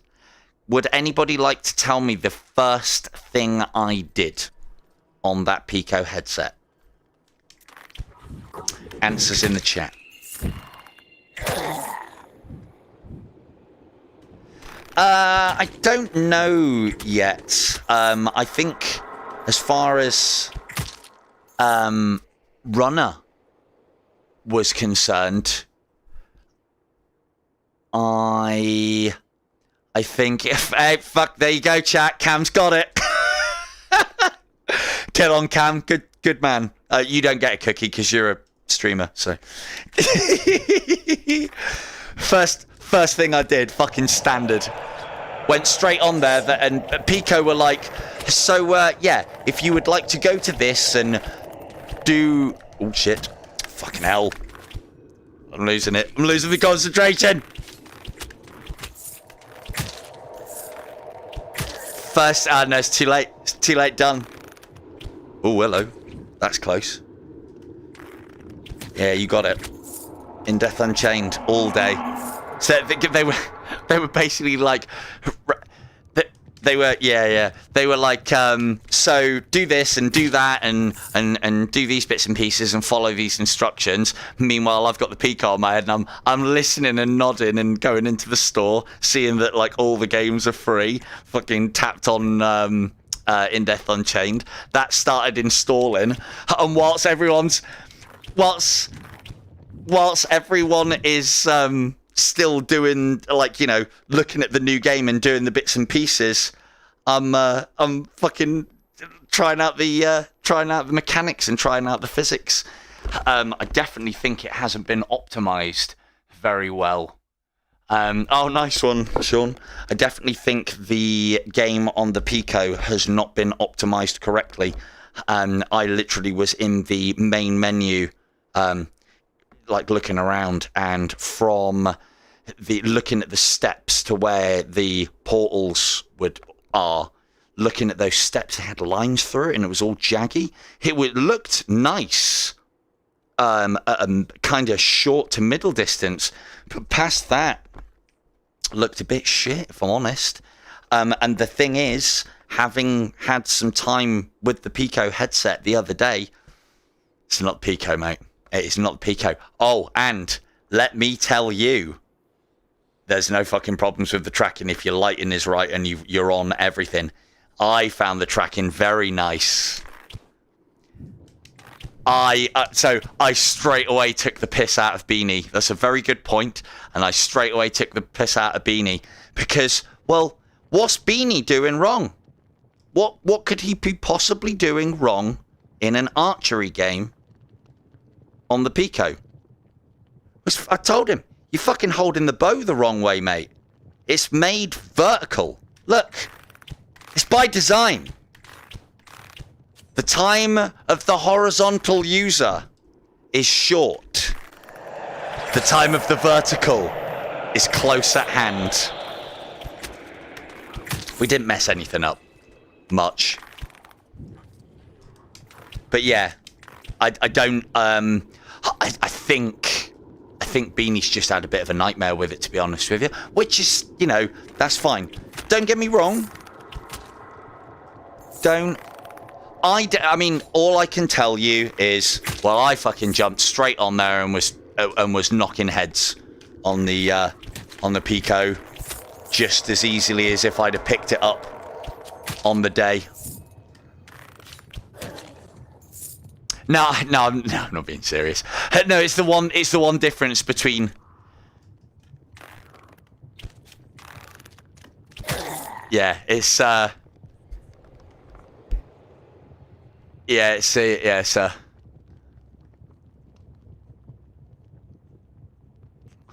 little Lord of the Rings paraphrasing for you. But yeah, it's just like the big difference between me and Beanie is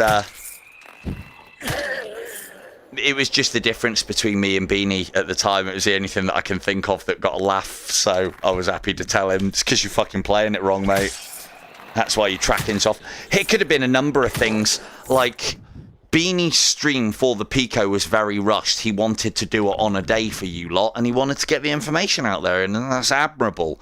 But one of the tricks, one of the things that I've learned from streaming, Cam knows, you don't fuck about minutes before you're going to go and do a stream. You don't change anything. You don't update anything. You don't piss around with your mic. You don't mess around with your settings. And what you definitely don't do is change your entire streaming setup and expect all the new gadgetry to work a couple of hours before you go online. So, yeah, those are all no-nos that I have definitely learnt on my small time doing a bit of the old streaming. So yeah, and Cam knows these things now. But yeah, but you gotta laugh, really. But the thing is, like, you know, it's the reason why he's done it is because he wants to show it off to you lot. So the reason is admirable. The execution is going to be piss poor because prior planning prevents piss poor performance. It's a lot of P's in that sentence, but not a lot of Beanie. So yeah, it's I didn't have a problem. Oh, how between the fucking eyes have that? I didn't have, yeah, basically, yeah.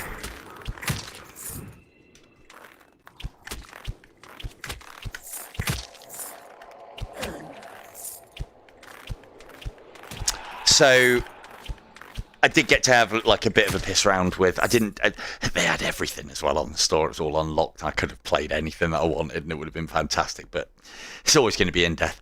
So I put on the headset. So here you go. Like, part of the reason why I was up there, as I kind of find out, is I'm standalone through and through. I don't want to do PC VR because I fear if I do PC VR, I may never go back. Yeah, go on, Cam, let us know. If I play PC VR, I may never go back after the experiences and the graphics that I see on there. I want to keep this simple. I am a simple, stupid man. I don't want to have to play the fucking PC VR upgrade game. And I don't want to have to fuck about...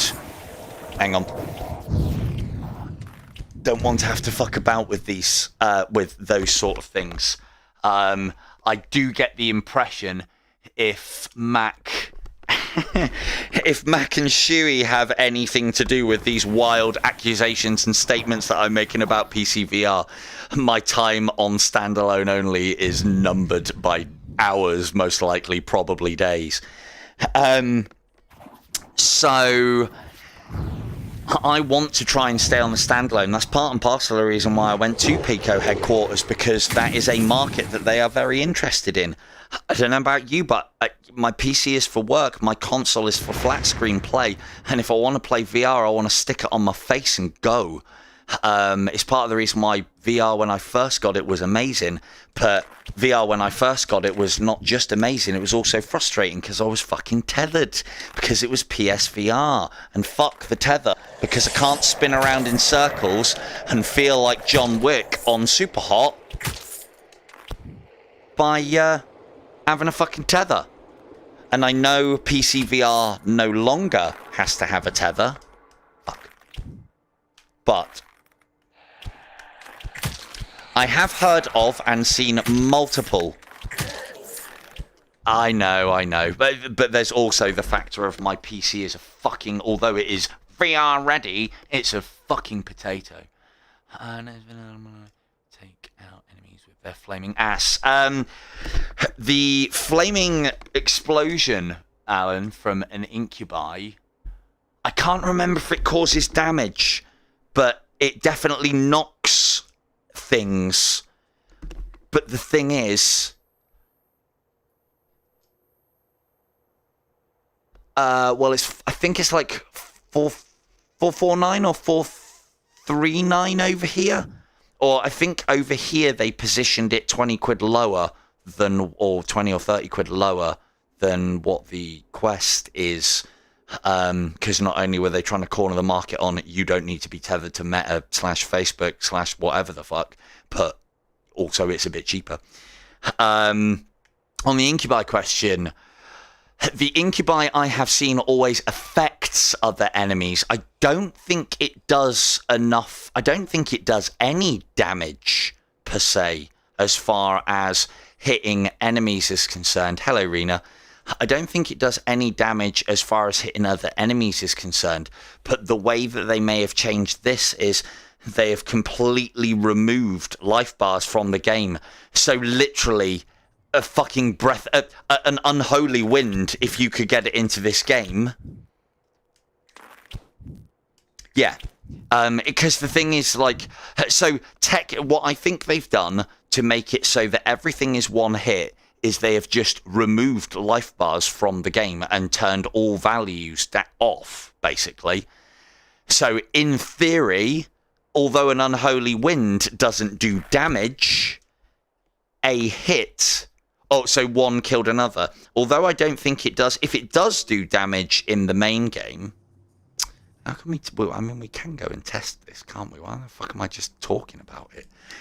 If I know that they can affect another enemy. So you explode an incubi into another incubi and it will push them. I think it does so minuscule amount of damage that we don't notice that it does damage. There we go. There are your Pico answers. But yeah, so I liked what I saw of the Pico. I liked the pancake lenses. One of the problems that I had is I don't have my prescription lenses for it, so I had to wear it with glasses. It was still reasonably comfortable. Sorry, 2 seconds. I'm going to have a quick smoke and read that.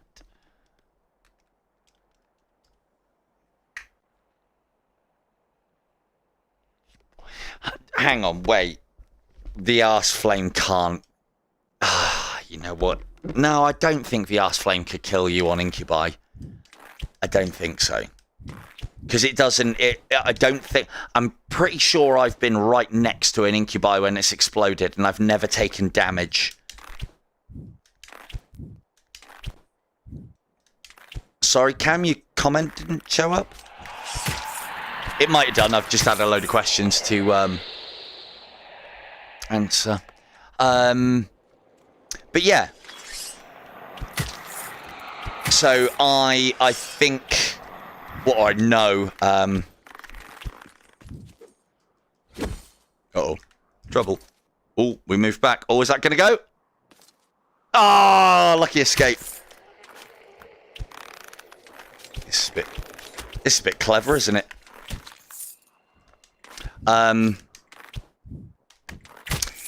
Yeah, so... Oh, right, okay. I've got it on all live chat as opposed to top. Interesting.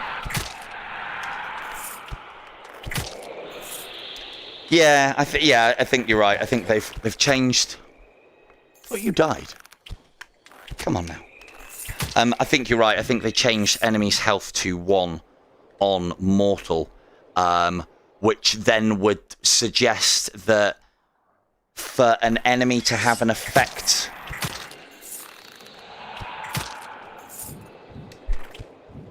What? Oh, right, okay. I did see some comments. Well, they're coming up for me, so apologies if they're not coming up on the actual stream. But hey, they're getting answered, and that's what we like.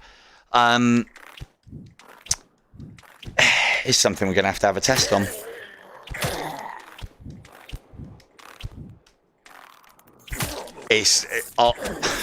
I mean, we've got to go and test that now, haven't we? I would wager you've been hit by something else.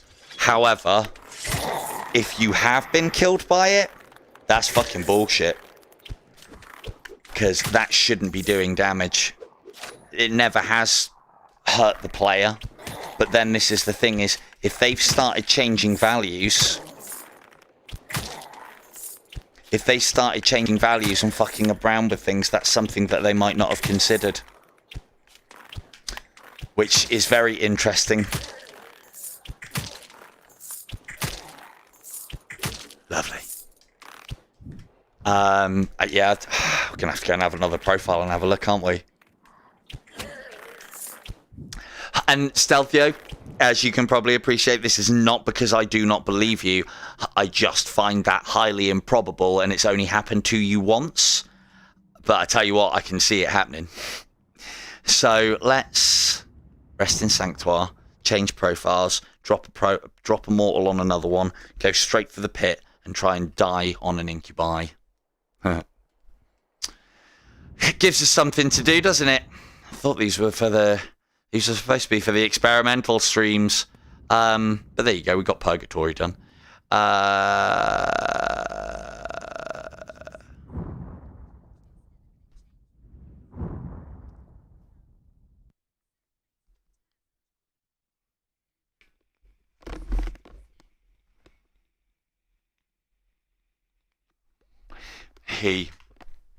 Well, I don't know. What? Yeah, well, yeah, that means Beanie's gonna get all the fucking blame, isn't he? Okay. I'm just thinking the best way to check that. Let's go. What did I just go on? I went on profile 3, didn't I? There you go.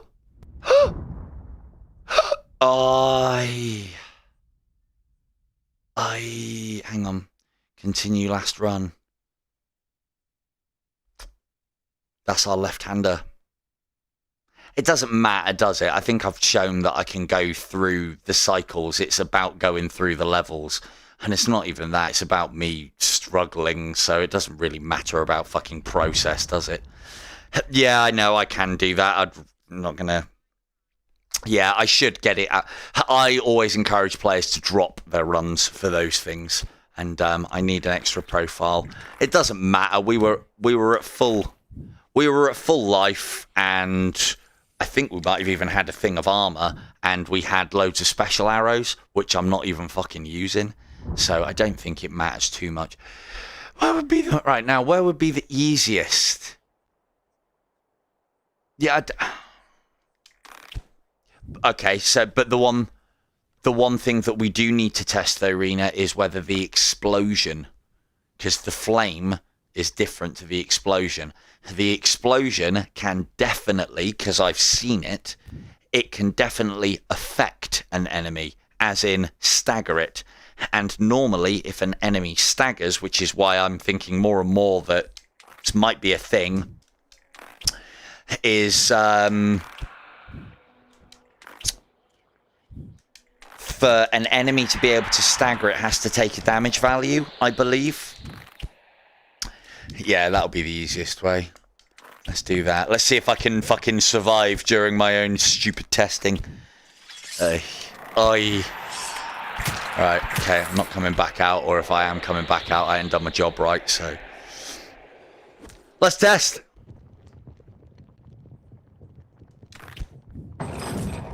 Yeah.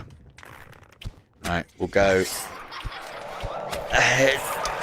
Abyss is a shout, but the problem with Abyss is it's too high.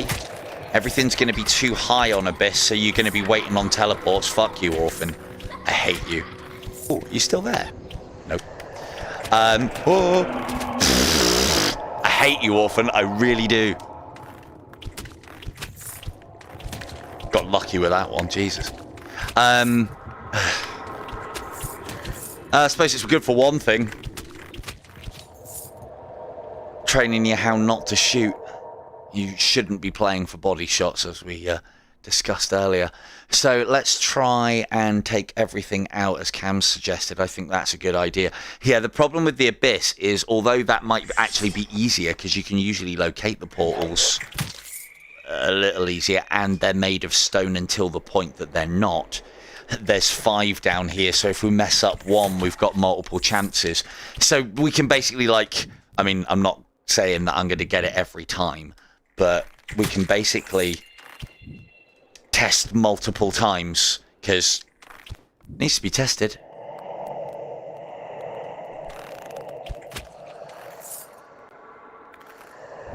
Oh yeah, yeah.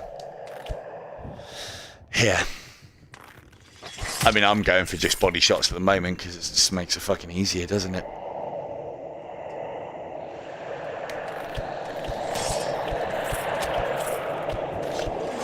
Oh, you... I knew I was going through the wall.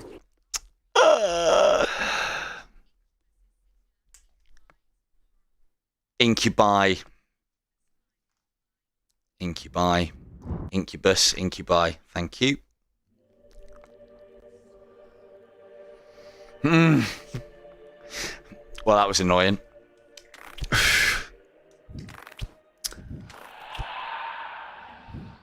Should really know that English isn't Laurent's first language. And it is mine. But there you go. Right, let's try that again. I might not bother killing the enemies. That's just a bit risky, really, isn't it? I'll just get in one's face and blow it up. I'd probably... Oh, this is not the level. Let's try. But then herein lies the other problem as well, is... Now, I would have been killed by that flame if that was a thing, but it is not. Damn it. Now, herein lies the problem. Yeah, you're quite right. Quite right, Laurent. It's going to be harder than I thought. Because obviously they got a random path. Right, so the flame out of the arse cannot kill you. That definitely went through what we've talked about is the player's hitbox. I mean, I'll obviously be testing that multiple times whilst I wait to get the...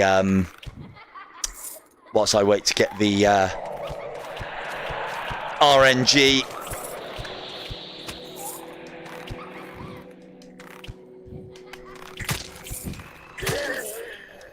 Of the explodiness of the incubus.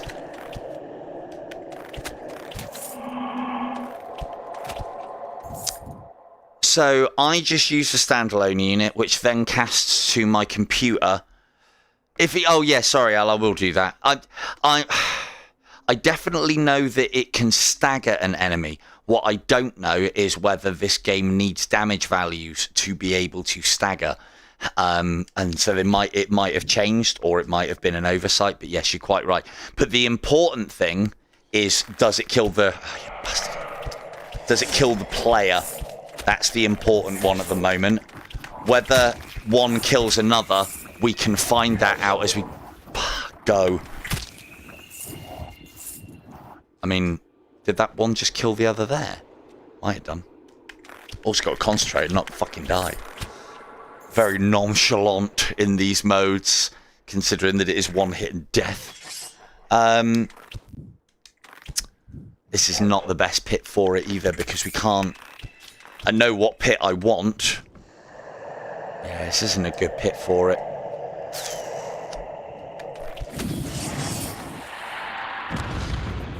I tell you what, I felt the vibration of that, but obviously I'm still alive. Should have moved forward a little bit there.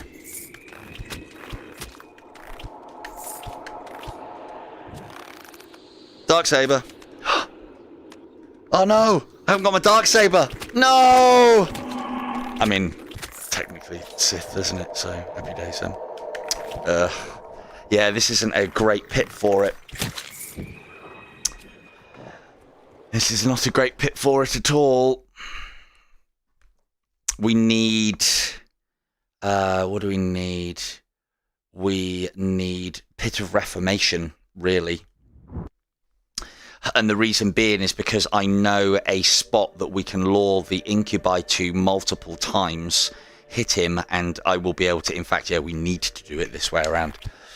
Right, bear with, chat. Bear with... We need Reformation.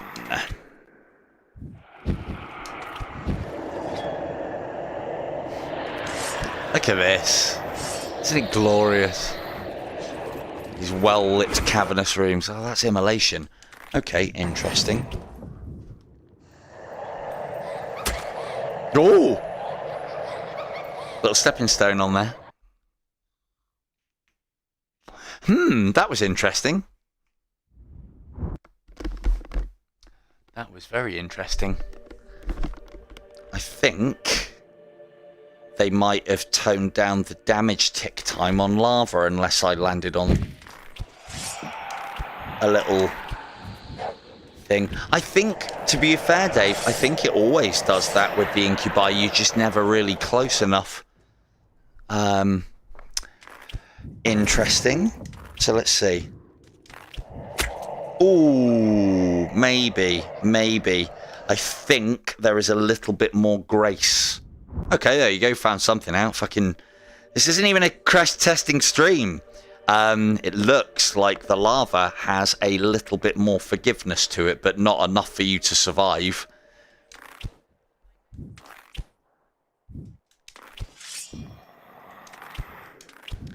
Slightly moved as in off spawn cam, or like they've changed them. Why are we getting Pit of Immolation over and over again? What the fuck's this noise about? Oh, that one was instant. Okay. Scratch that. Lava's still a dick. This is something that I started finding out the other day when I was trying to put some last minute runs in that hitting the try again seemed to give me the exact same configuration as the previous one, and then sometimes it would do it multiple times and then other times it wouldn't. So I ended up having to quit the game because it was a rubbish configuration, and I wonder if it's doing that in Purgatory, because that's different now. Or was it? Well, yeah, these were different. The pits were definitely the same. At least it's putting it on number 1 for us. Oh, come on. We're trying to test. But slightly shifted. Yeah, that's a...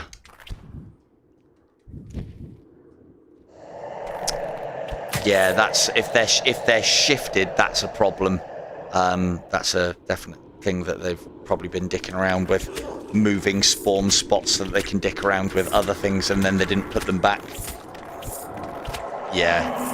Yeah, I get you.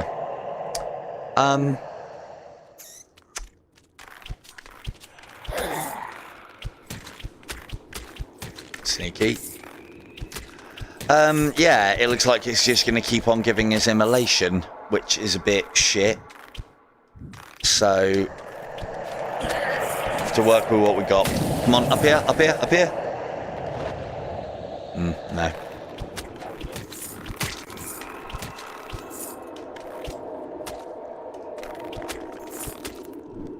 Shit. I mean, I can get them to spawn here and here, which isn't too bad. Gotta fucking survive first. Bastard. Go into the wall, you prick. You, get out. Right.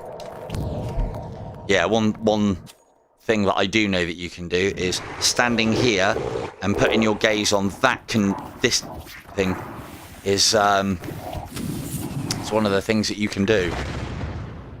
Yeah, I might have had to do a reset. It's probably going to be a game out and quit and come back in again potentially. It might not be a thing, it might have just been jammed on it. We might be able to make use of this one because I forget about that, but it's not, I don't think it's close enough for what we want to do. So what did someone say that, like, the flaming side of things? Hello, Fee. Did someone say that the flaming does kill you? Hello, hello. So, Fee seems to just join us, trying to find out if the incubi's explosion... I've seen it previously push other incubi around the place and stagger enemies.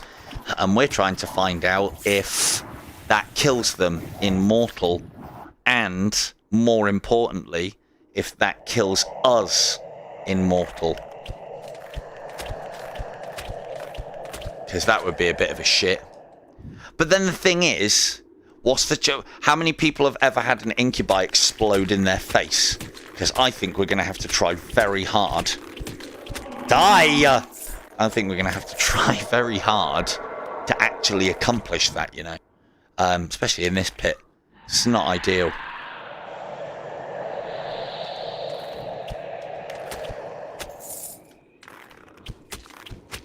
Yeah, see, I think, if I'm right, to cause... Oh, there you go. Well, I'd say that's fucking busted. I'm still alive. That was, like, right on me. So, I don't think the flamethrower cheeks of death. Get out! I don't think the second one, though, because I wasn't confident. I don't think the flamethrower kills you. I don't think the explosion kills you. I don't know if the incubi damages, but I have seen it stagger. But the thing is, there could be something coded within the game to make an enemy react to another enemy's thing. It needs to do some damage. So they may have programmed it so that it does 1 damage, so that it staggers, but 1 damage on anything is going to be very difficult to pick up. I can't say that I've seen it damage them myself, but if it's doing a damage value of 1, we wouldn't see it. The only indication of that is the enemy would not have a health bar, and then all of a sudden, when the explosion goes off nearby, the enemy would have a health bar, because that's the factor that makes the health bars throw. You got it. Just as we say, just as you say. But then that's the thing, is how many times have you looked at that and gone, incubi, let's see, when he explodes near this enemy, did that enemy then go from no health bar to health bar? I mean, I wouldn't have been looking for that, so I wouldn't have picked up on that. Unless it did a chunky amount of health, you wouldn't notice. I wish they'd turn the numbers off in this mode as well. Why have we got numbers?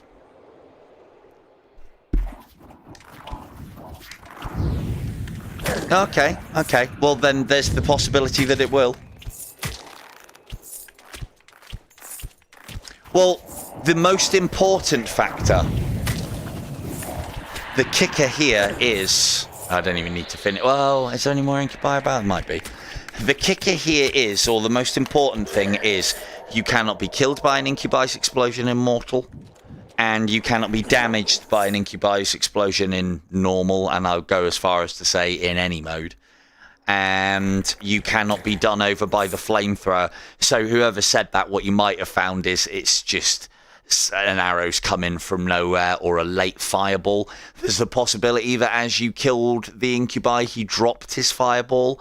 I think you can get hit by dropped fireballs, because I'm pretty sure I've been, because I tested it ages ago to find out if it was a thing. Please don't make me do it again, because it took ages, if I remember rightly, to try and get a fireball to drop on me and hurt me.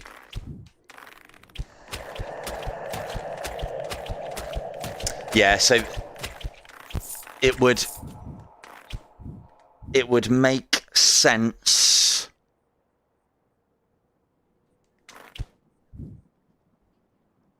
Oh, right, okay, yeah, I did see that earlier. Okay. Yeah, no, that's definitely needs testing, and that is not going to be on this stream. Yeah, see, one of the things that I've always, on that note of what I was just saying about with health bars and stuff, one of the things that I've always asked for in IDU, because there's other games that do it, and I think I've told you, a lot of you, the story. The reason why I didn't get in death on the PlayStation is I didn't really like the look of it, and the big thing that used to piss me off is the numbers springing out of the enemies when they take damage. Yeah, no, that's you're quite right, Al.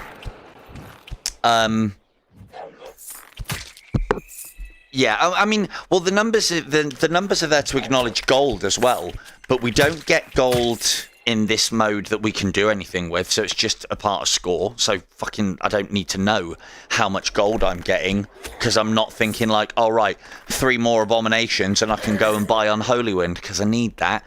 I can't have Unholy Wind in this mode. That would be quite funny though, because I think Unholy Wind in this mode would actually work, because it would kill enemies, because I think it does.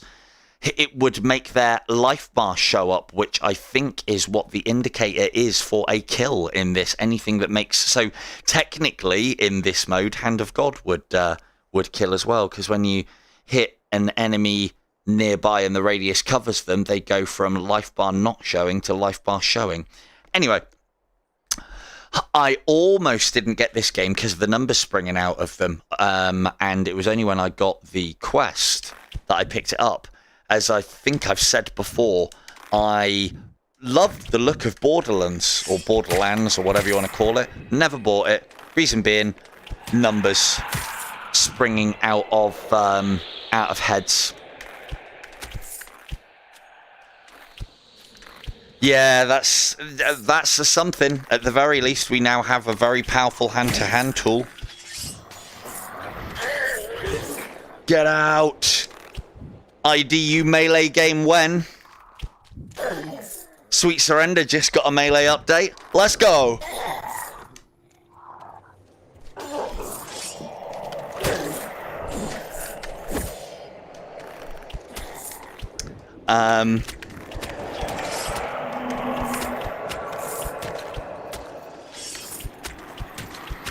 No. Definitely not a points getter. Can we shield bash a ghost? I can't remember. What did Beanie say? No. No, you can't.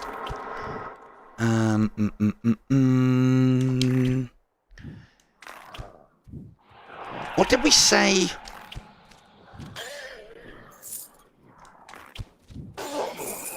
Oh, that got them both. Yeah, I think we were talking about that last time. Didn't even make the sound effect. Brilliant. So, herein lies... Oh, that got him. Herein lies something that we... There's a lot of things that I'm thinking about here that we could save for testing, because I was talking about the... Good point for Fee to bring up is I was talking about the shield bashing earlier, and as she said, not for points, but it is something that you could use. So, you know, for when I have to do my inevitable stream of pain with the 1,000 subscribers and getting all monetized and shit, well, there's an idea for somebody, isn't it? Shield only mortal run when. So, yeah, I almost didn't buy this game because of the numbers springing off of enemies. I fucking hate it in games. Monster Hunter has been one of my favourite games for a very, very long time. And I always made a point of turning the numbers off of those games in the iterations of it when they started putting them in or forcing them on. And it's a much harder way to play the game, but I don't know. I want this to look as cool as possible, and numbers springing off of things is not cool. I can imagine a lot of the videos that I would do would look better if we didn't have graphics coming up. And, you know, let's face it, how many of us have punched somebody, because we're mortal, remember, and that's the whole point of this.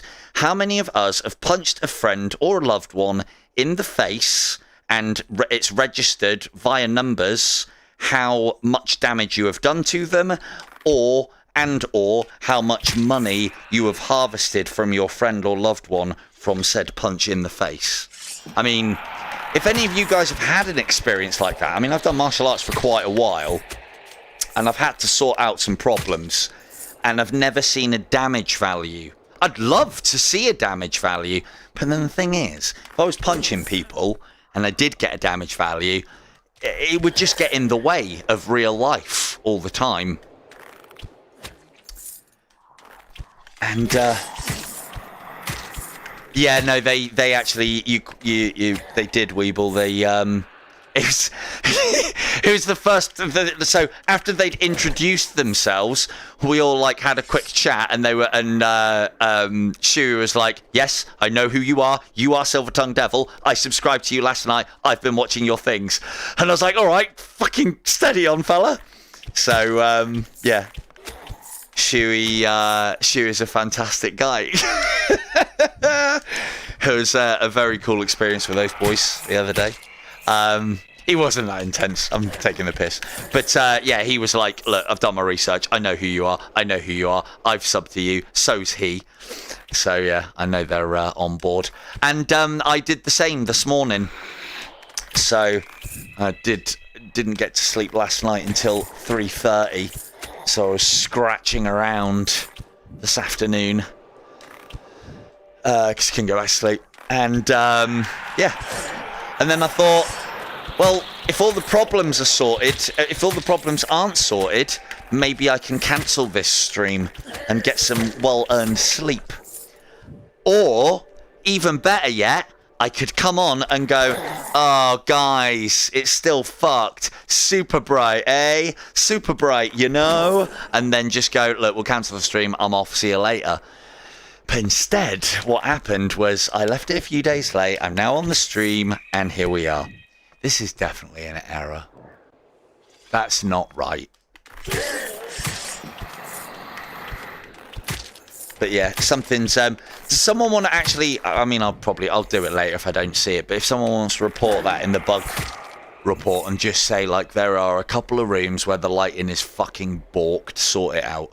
Someone's been pissing around and they didn't turn it back, because that's not right. That doesn't look right, especially in comparison to the rest of it. Yeah, they're yeah, I definitely got the competitive vibe from Shuey. So yeah, but we had some good conversations, and we've got some more to do in the future, and we will see what comes of it all. What do we do? What am I doing? Why am I here? I've got a mortal run going. Does anyone want to go see me how quick I die in Paradise Lost whilst chatting to you? I know I do.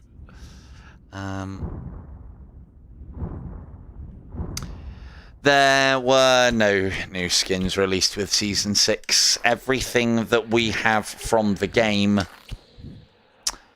Yeah, no worries, Cam. Thank you for turning in. Do you want me, before you nip off, Cam? Yeah. Thank you, dude. Thank you very much. Before you nip off, I'll show you just quick, and for anyone who's joining or interested. Musing Shard. Ooh, isn't it blue and lovely? Oh, Cam. That's yours, isn't it? With the colour scheme that you've got going on, that's what you need a little bit of in your life. Obviously, the Royal Shard would be way too classy for you.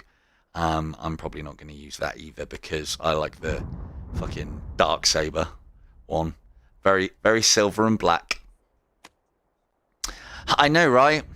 But it's like, why lock all of this shit behind levels that you can't get on a legitimate basis within the game? It's one of the things that I was having a conversation with Ruth. Is like, do we need a legend point system? Yeah, I'm at the top of the leaderboard of it, but that just means that I play the game way too much. I don't fucking care for first place on this.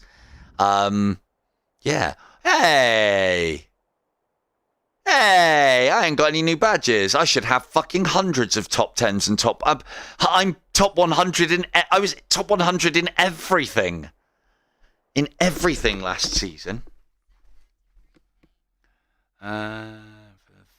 First... How many legend points do you need for the first level? I don't know. It's been so fucking long. Yeah, I know, right? Fucking worked on me, Al, didn't it?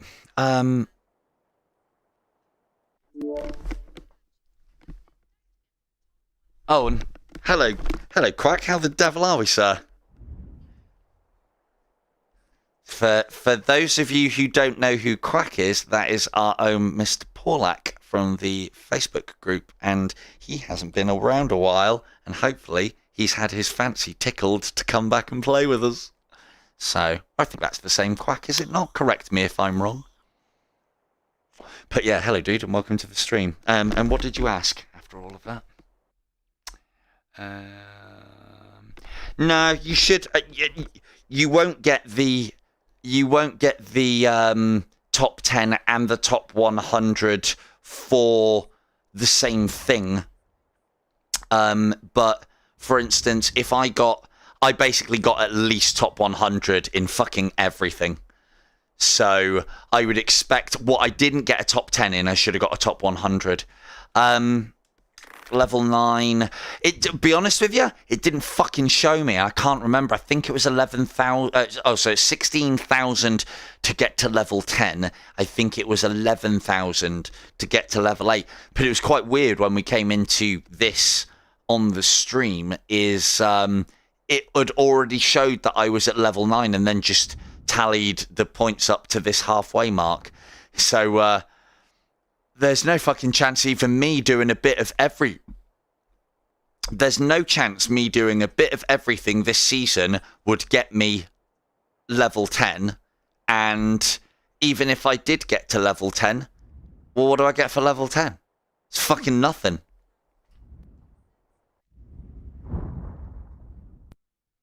Yeah, I think it was 5k. I think it was 5k. Where did we... Yeah. Yeah, I was top 10 in a lot of things. You'll get a cookie indeed. I was top 10 in a lot of things, but what I'm getting at is what I wasn't top 10 in, I was definitely top 100 in, like, fucking everything. My top 100s have not gone up. Right, let's see if I can let's see if I can keep talking and not die in Paradise Lost. This will be a laugh. Yeah, to be fair, past that I don't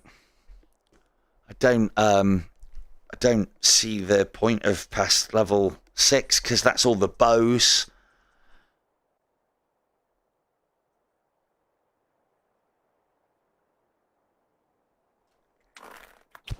So, we're not really gonna... no, I should play this properly, shouldn't I? Try and bore you guys to fucking death. Yeah, Cupids are definitely not a nice prospect on this level. They're never a nice prospect on any level. But in this mode... Ooh, is it that? Cheers, Vega. Is it that?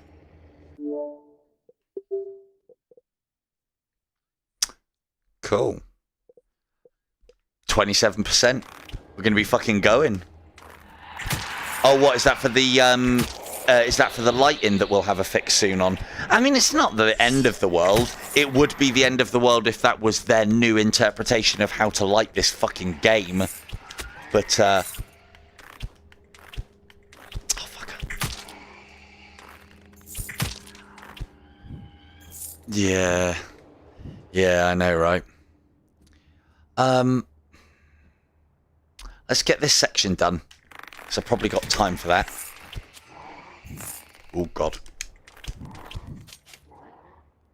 I used to stand there.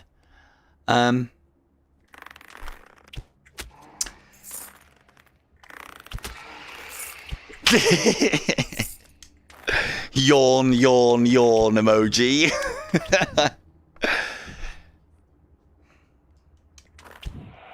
No, I know, right? It's that fucking dirty yellow as opposed to that sparkly golden yellow. Fucking sort it out. Oh, God. Yeah, this is...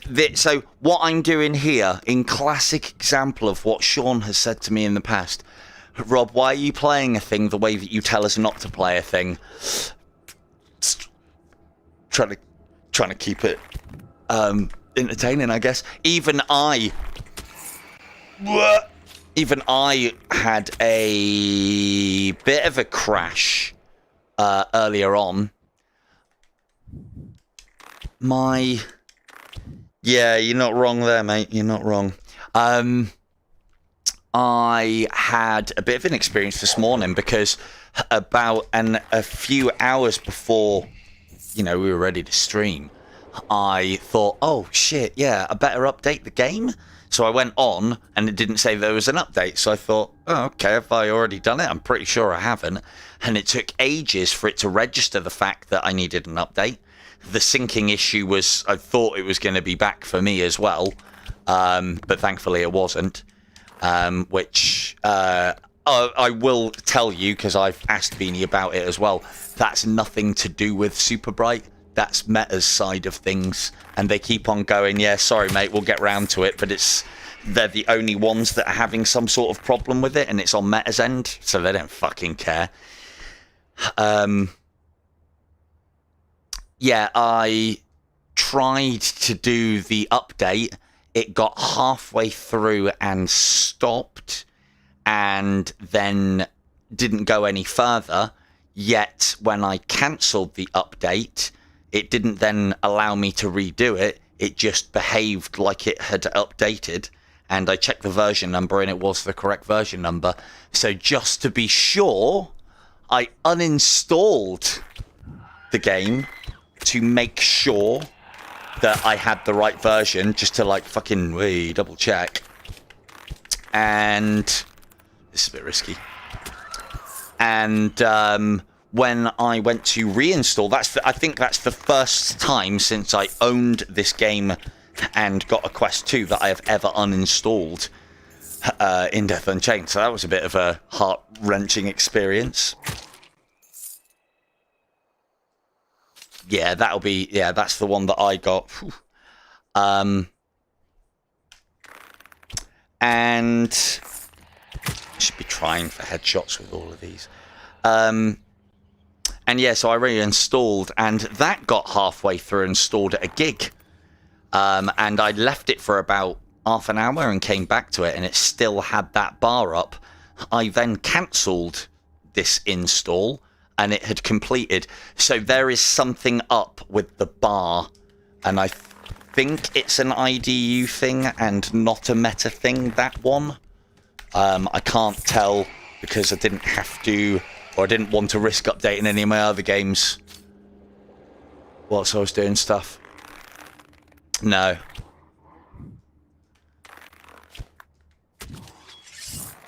Yeah. It's Seer's Path that you've got, isn't it? It's a lovely bow. It's lovely. All ornamented-y, useless goodness. Come on now. So the one thing that I will say, come on. Hey. The one thing that I will say about Mortal. One of the things that I will have to check on Legend Points is I thought I was on 32,000 before the update, which means that I only got 8,000 Legend Points. I don't even know if that's right. I see reports of some of you getting like 14,000. So I might not be Legend Point number one. But I also remember some people were saying that their sigil Legend Points got doubled, or their siege points got doubled, and that maybe they've all been taken away now. I don't know. Not that it matters whether I'm first or not. What matters is I'm one step above Beanie. Anyone can have first, as long as it's not Beanie. Not competitive at all. So yeah, I had some problems and I had some issues with the upgrade. But the one thing that I will say as well is they're always pretty fucking sharp on it. Yeah, you might have got double sigil points originally.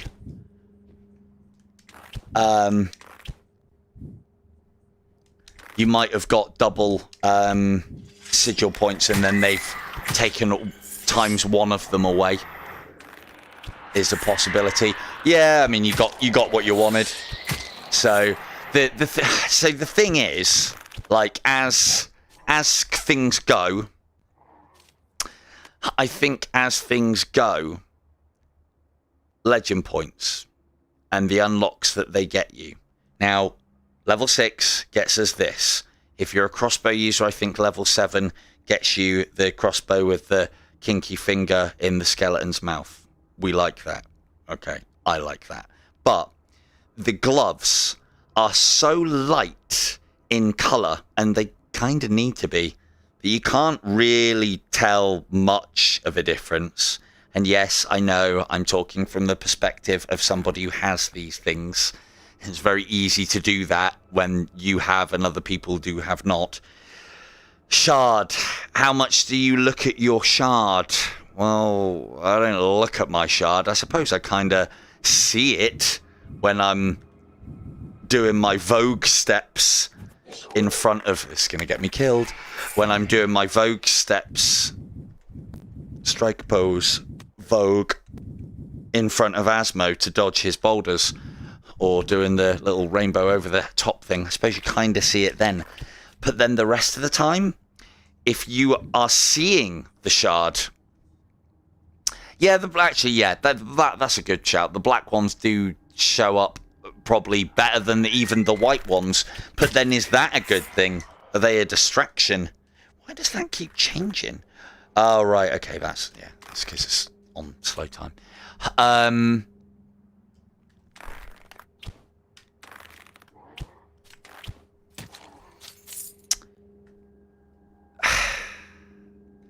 My point is, I'm, I don't know, level 9. I've got these shards. I mean, let everybody have them. They're not that great, I don't think. If it was like skins, ooh. If it was skins, then, yeah, I'd be like, no, fuck you guys. I'm level 9, you're not. I get it, you don't. But, because it's useless shit that I don't care about, you can all have it if it was me.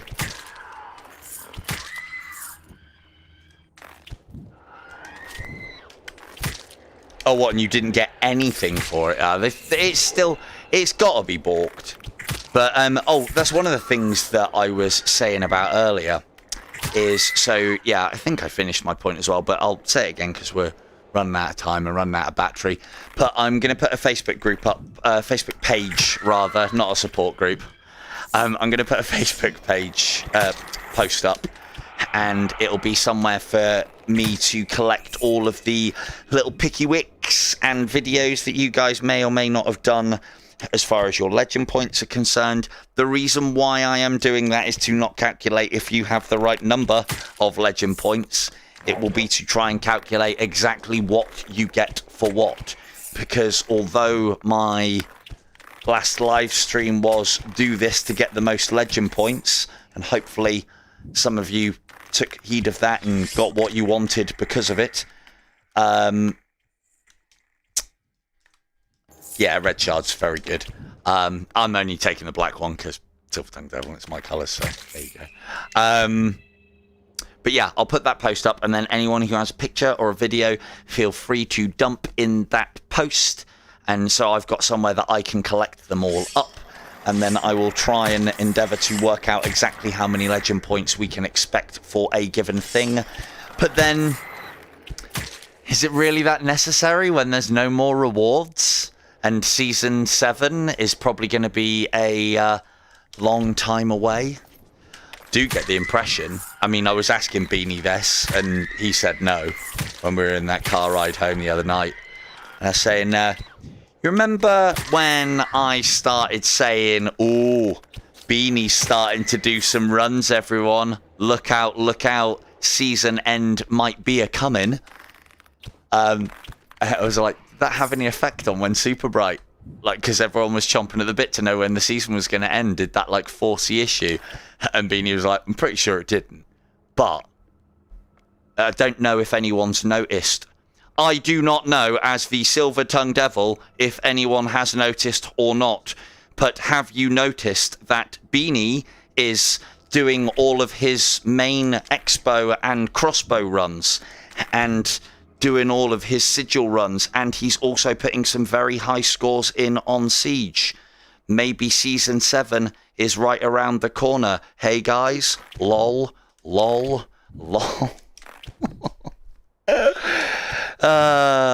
Hopefully I do have an effect on when the season ends, and yeah, if you can bring Season 7 along with an alternative fucking level to Paradise Lost and some really cool bow skins, yes please. Right, I think we will call it there. because I'm running out of battery life, and I didn't really plan on doing an awful lot, because where did that get us to? Oh, fucking hell. Fish has been busy already. Jesus Christ. What's that? It's probably cycle 3? Maybe cycle 3 if he's got everything. Prepare for this board to be exactly the same names as you see on every other board. At least Runner put some new names up. And on that running bombshell, we'll end it there. Thank you all very much for your time. Thank you for joining me tonight. Thank you for collectively holding my chatty hand whilst I was getting my legend points. And thank you for not lynching me for showing off the wares. I've been Silver Tongue Devil. Good night.